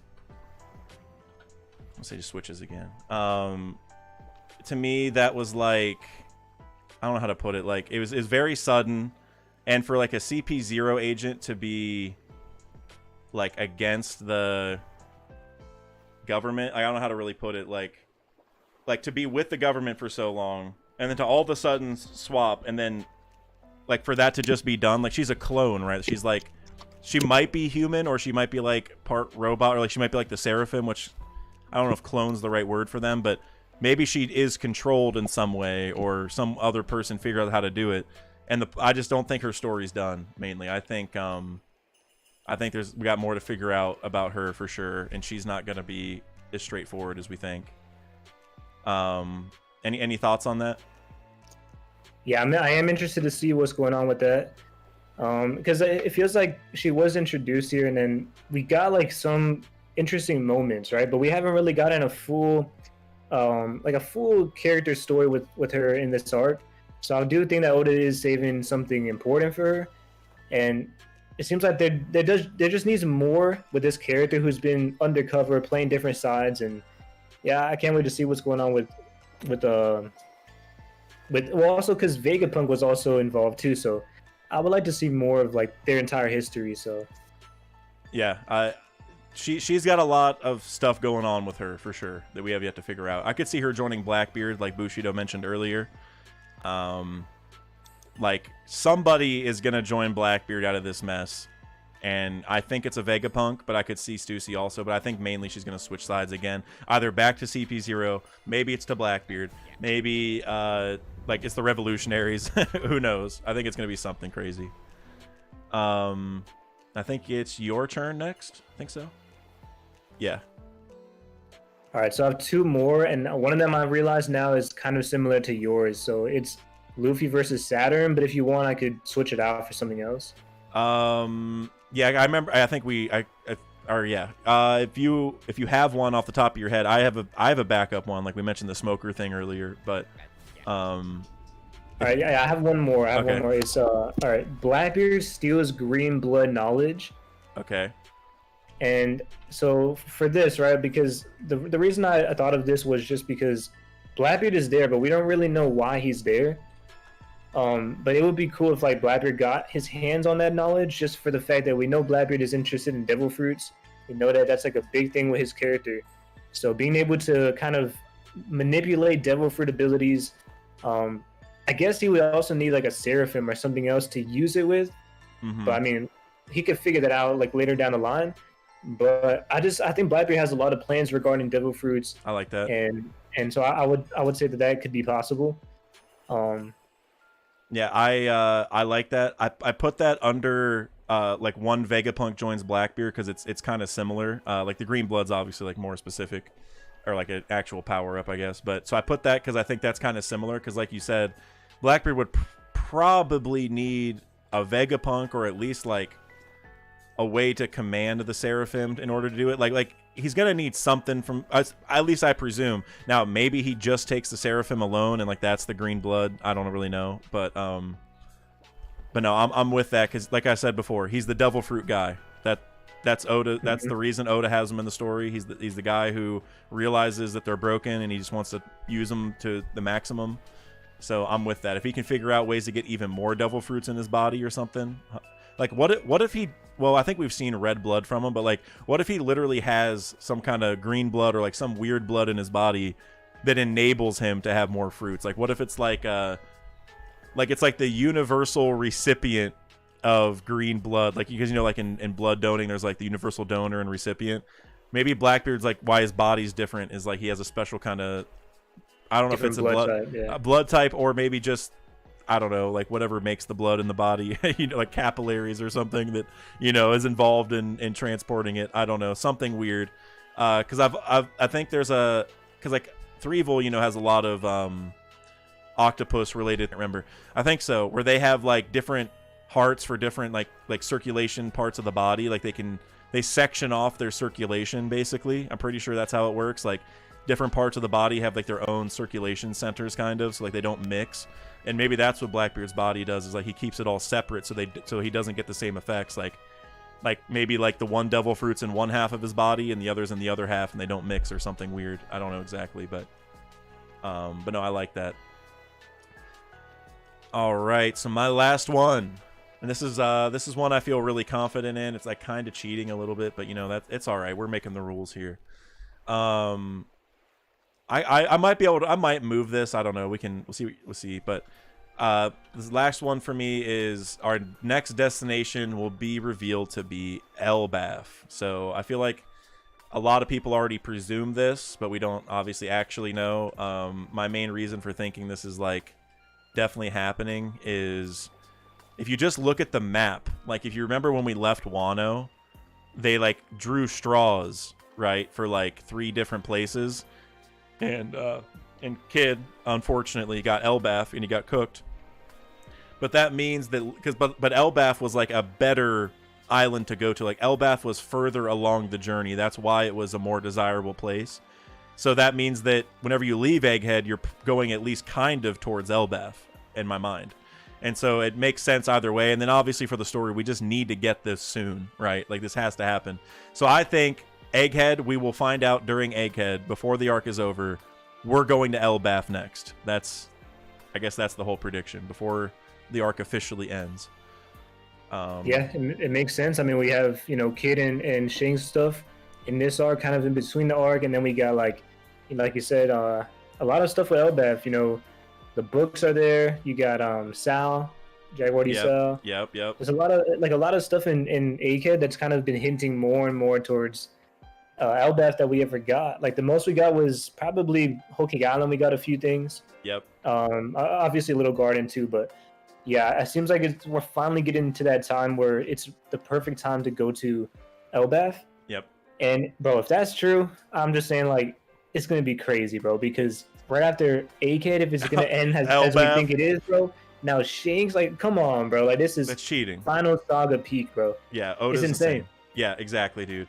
Like I'm writing. I'm doing a couple videos, I guess, as usual. But one of my videos I'm working on is an Elbaf video, and I bring up in that video how, at least the way I view it, in One Piece, since the beginning, there have been 3 arcs that are like the big 3 is like what I like to think of them. And it's Wano, Fishman Island, and Elbaf. Like ever since the beginning, like some of them, you know, took like 100 or 200 chapters to get revealed. But since pretty much from very early points of the story, it's been heavily hinted that we're going to go to these islands and that they're incredibly important. And Fishman Island, we found Poseidon there. Wano, we found Pluton underneath. And so Elbaf being the 3rd one of these islands that have just been hinted at since the very beginning, basically, like we know we're going there pretty much. Is that where we're going to find Uranus? I wouldn't rule that out. I think that's really likely with the Yggdrasil connections also. So that's a video I'm really pumped for. But I think for sure, like we're going there, and it's going to be a huge deal on a similar level to Fishman Island and Wano. Now, I don't want to say lengthwise it's going to be that long, as especially Wano, because that was 4 years. There's like One Piece is probably going to be over or very close to over in that amount of time. But I think it could be maybe something like Fishman Island, maybe a little closer to Zoe, somewhere in there, maybe like 30 to 40 chapters, like maybe like almost a year. And it's going to be peak. Not like Loki, I think Kid's going to come back too, which, you know, I mean, we can do a whole Elbaf bingo card later on, but I also think the Atom Tree is going to fall. I think there's going to be a lot of big time stuff happening in that arc. Yeah, Juan Martinez, I saw you said the Atom Tree, my dude. I love the Atom Tree. I do think it's going to fall during the arc, though. You have to check the video for all the all the reasons, but when trees fall, it's a big deal. Oda needs to restore my love for Usopp, man. You know, ever since the end of Wano, where he was telling Luffy, there was one moment that I really got irritated with Usopp, where I stopped liking Usopp. It was when he told Luffy that his dream is impossible. You know, he was saying like you can never do it. He said it multiple times, and I was like, bro, that's just like, come on, bro. Like you're supposed to be his friend. Luffy wouldn't. Like no one on the crew would say that. Even if you do believe it, you got to be supportive. And so that was the moment where I was like, bro, Usopp needs a redemption arc. So I think Elbaf will be the perfect opportunity. Agreed. But yeah, I'm like kind of been falling off of Usopp for a while now. But we need to see more from him. I hope it's because he's going to do so much in Elbaf, right? Like Oda's saving it. Like I said this about Akainu earlier. Like Aokiji's getting so much shine. Well, it's because, you know, Akainu's going to get his shine. He already won the fight. He's going to be important at the end, blah, blah, blah. I think Usopp's kind of similar where, like, he's going to get his whole time to shine, so Oda's kind of ignored him a little bit. Maybe even, like, made him look bad here and there. So yeah, I mean, even meeting his father, too, if you meet Yasop there, ooh. I think he needs a training arc, too, because as of right now, there's no way he's beating Van Augur. Like, there's no chance. So Usopp needs to get some kind of training arc, and with his father, I don't think there's any better opportunity. So yeah, I'm excited for his character for sure for Elbaf. Yeah, and I saw some people bringing up in the chat like potential power-ups for Usopp. I saw Snozzleraptor brought the Mjolnir thing. Yeah, there's gonna be something. He's gonna pull a sword from a stone. He's gonna get a hammer. He's gonna get something. He's gonna get some kind of power-up.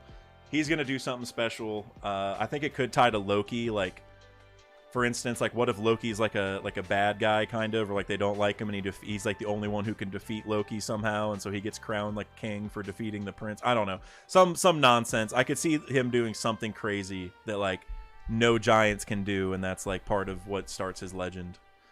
Yeah, it's weird too. Like the giants seem to love Usopp. Like in Enos Lobby, we saw it. The giant was holding him up during God Usopp. So true, yeah. And like Loki, it's funny because whenever like we don't know a lot about Loki, but like he was holding that flower. He seems kind of like a nice guy in my opinion. Like he also wanted to marry Lola, but like whenever she said no, they offered Chiffon, and he said no to Chiffon. So it's specifically Lola that he liked. So I don't know what's gonna happen there. Usopp and I feel like Usopp and Loki are gonna have some connection for sure. But all right, the last one. I feel like I went out of order. I must have messed up at some point. But do you have another one?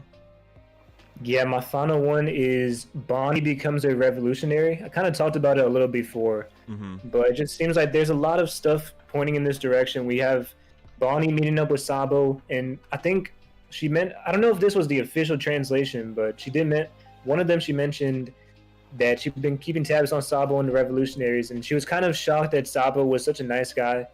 And, you know, considering that Kuma, to me, was the original right-hand man for Dragon, I feel like there's no way that she didn't meet Dragon at some point. That's fair. She met Vegapunk at some point, so it's like, I just feel like there was some point when she was young that she met Dragon. And maybe at the time, I mean, Dragon's like a pretty scary-looking guy. Like, he's pretty terrifying. So maybe she was kind of off-put by Dragon, but now she's like older, she kind of sees it differently. And so I feel like if Kuma does die, or regardless of if he does, she is Kuma's daughter at the end of the day. So, you know, Ivankov, Dragon, they're definitely going to be welcoming in Bonnie if she has nowhere else to go. Now, what happened to her crew? I honestly have no idea. Bonnie's crew. They might be coached. Maybe they come along, but it's like, I just feel like it's a perfect fit.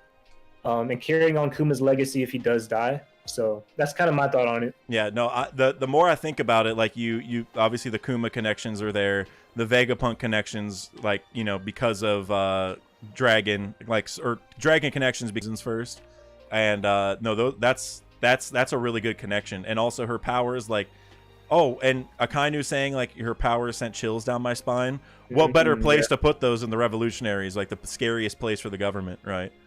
I like that a lot, bro. I like that. I mean, yeah, it's the last spot, so we're gonna leave it there. But like, if you would have said that earlier, I would have probably lobbied to put that closer to like a more important spot, because I like that a lot. I guess I should say the caveat is, does that happen before Egghead ends? That's like, because maybe it happens a little bit later. It might be a good reason to leave it where it is. But in general, bro, eventually I like that a lot, especially for crew got cooked. I like that. Yeah, bro. What happened to her crew? they might just be done, bro. I mean, how did she get into the reverie as Connie? Like, I've always wondered that, because it's like I don't know how to put it. Like, is there an actual Connie that's still alive, and the Connie and the real Connie just didn't go, and Bonnie just pretended to be her? Is there not an actual Connie, and like, or is Bonnie actually Connie all along? And they just don't know that it's two different people. Like, it's always been such a weird thing to me, and just kind of tying it back to the Revs and everything. It's like she infiltrated Marijwa like super easily. That's what the Revs have done. So I definitely like this thing a lot. Well, that's it. That we finished the board. I'm actually really happy with this, bro. I can see a couple that I think are really likely. Connie's a crib is crazy, bro. Wait, what'd they say? Oh, that's hilarious. Connie's a crib. Oh, Virgo. That's funny, bro. Yeah, bro. It was fun, man. No, this was crazy because, you know, I haven't talked to you in a minute regarding just One Piece theories and stuff. We haven't really gotten a chance to talk about stuff, but it was like a fun way to kind of hear your side and your theories that you've been cooking up and stuff. And same thing for me. I've been able to give my perspective, my predictions. So yeah, man, it was a fun time. Yeah. Thanks for having me on, and And yeah, congrats on that 1 year anniversary, bro. And like actually, I haven't announced this or anything yet, but I do have a video coming out soon. It is a collab, and you will see Dag in there. So all of your fans, I know they're going to be excited because it's a big video, man.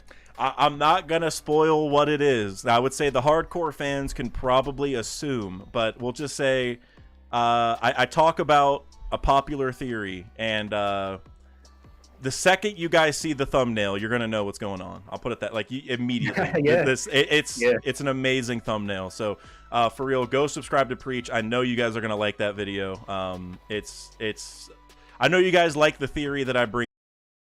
Fans love. If you're in the comments, man, just show Dag some love in the comments as well. Bro, I appreciate that, man. And like I said, I hope you all go check that out. I know I'll put it this way, Preach and I aren't the only ones in the video. I ain't going to tell you everything, but it's going to be a really good video worth checking out. And I appreciate all the love you've given me, man. I mean, like I said at the very beginning, you and I have been connected since like day one of my journey. So seeing you approaching 50K, I'm approaching 30K now. Like, it's just, the last year has been crazy. And I mean, and while I'm thanking you, I should say, a big reason for both of our growths is the chat, the community that we have in front of us. We're eating right now like crazy. Like, One Piece community is insane. I mean, like, not only just all the craziness going on with, live action, Gear 5th coming up in the anime, just the anime quality in general, the manga. It's like, the community is just so special. Like, we all know this already, but then now we're gonna have the chance to grow that, bring in new people, and just see where that keeps going. And and in addition, see where our channels go. It's just amazing, bro. Like, One Piece, the community behind it, it's special. So I'm happy to be here, bro. Thank you for joining me. If you got anything else you want to say, feel free. But not much else. You brought up 50K. I'm almost at 50K. So we are doing a face reveal. Wizard of War is at 50K subscribers. So go subscribe if you're not already. Subscribe to Dag as well. And like I said, thanks for having me on. It's been a great stream. Appreciate it, man. And chat, thank you guys so much. You guys were so supportive with the supers. Also, wait, I just saw earlier, I missed this. Ron will win. My bad, bro. Ronnie, I missed this because it was on Twitch. That's my bad. My bad. Ronnie was over on Twitch. Ron will win. Go follow Ronnie if you haven't already on Twitch. He's streaming sometimes. He gifted a sub to Mega Migs and then also subscribed on Twitch. Thank you so much for subbing over there, bro. I appreciate you. Sorry I missed that till right now. I guess it was just 15 minutes ago. But either way, bro, thank you. Preach, thank you for your time. Chat, you guys were amazing. Super supportive as always. And I'll see you guys with the next chapter. I know we're supposed to be on break, but someone told me we're gonna get the chapter this week because it's an unofficial thing, like the leaks are gonna come anyway, but it's like that weird gap. I don't know if that's accurate.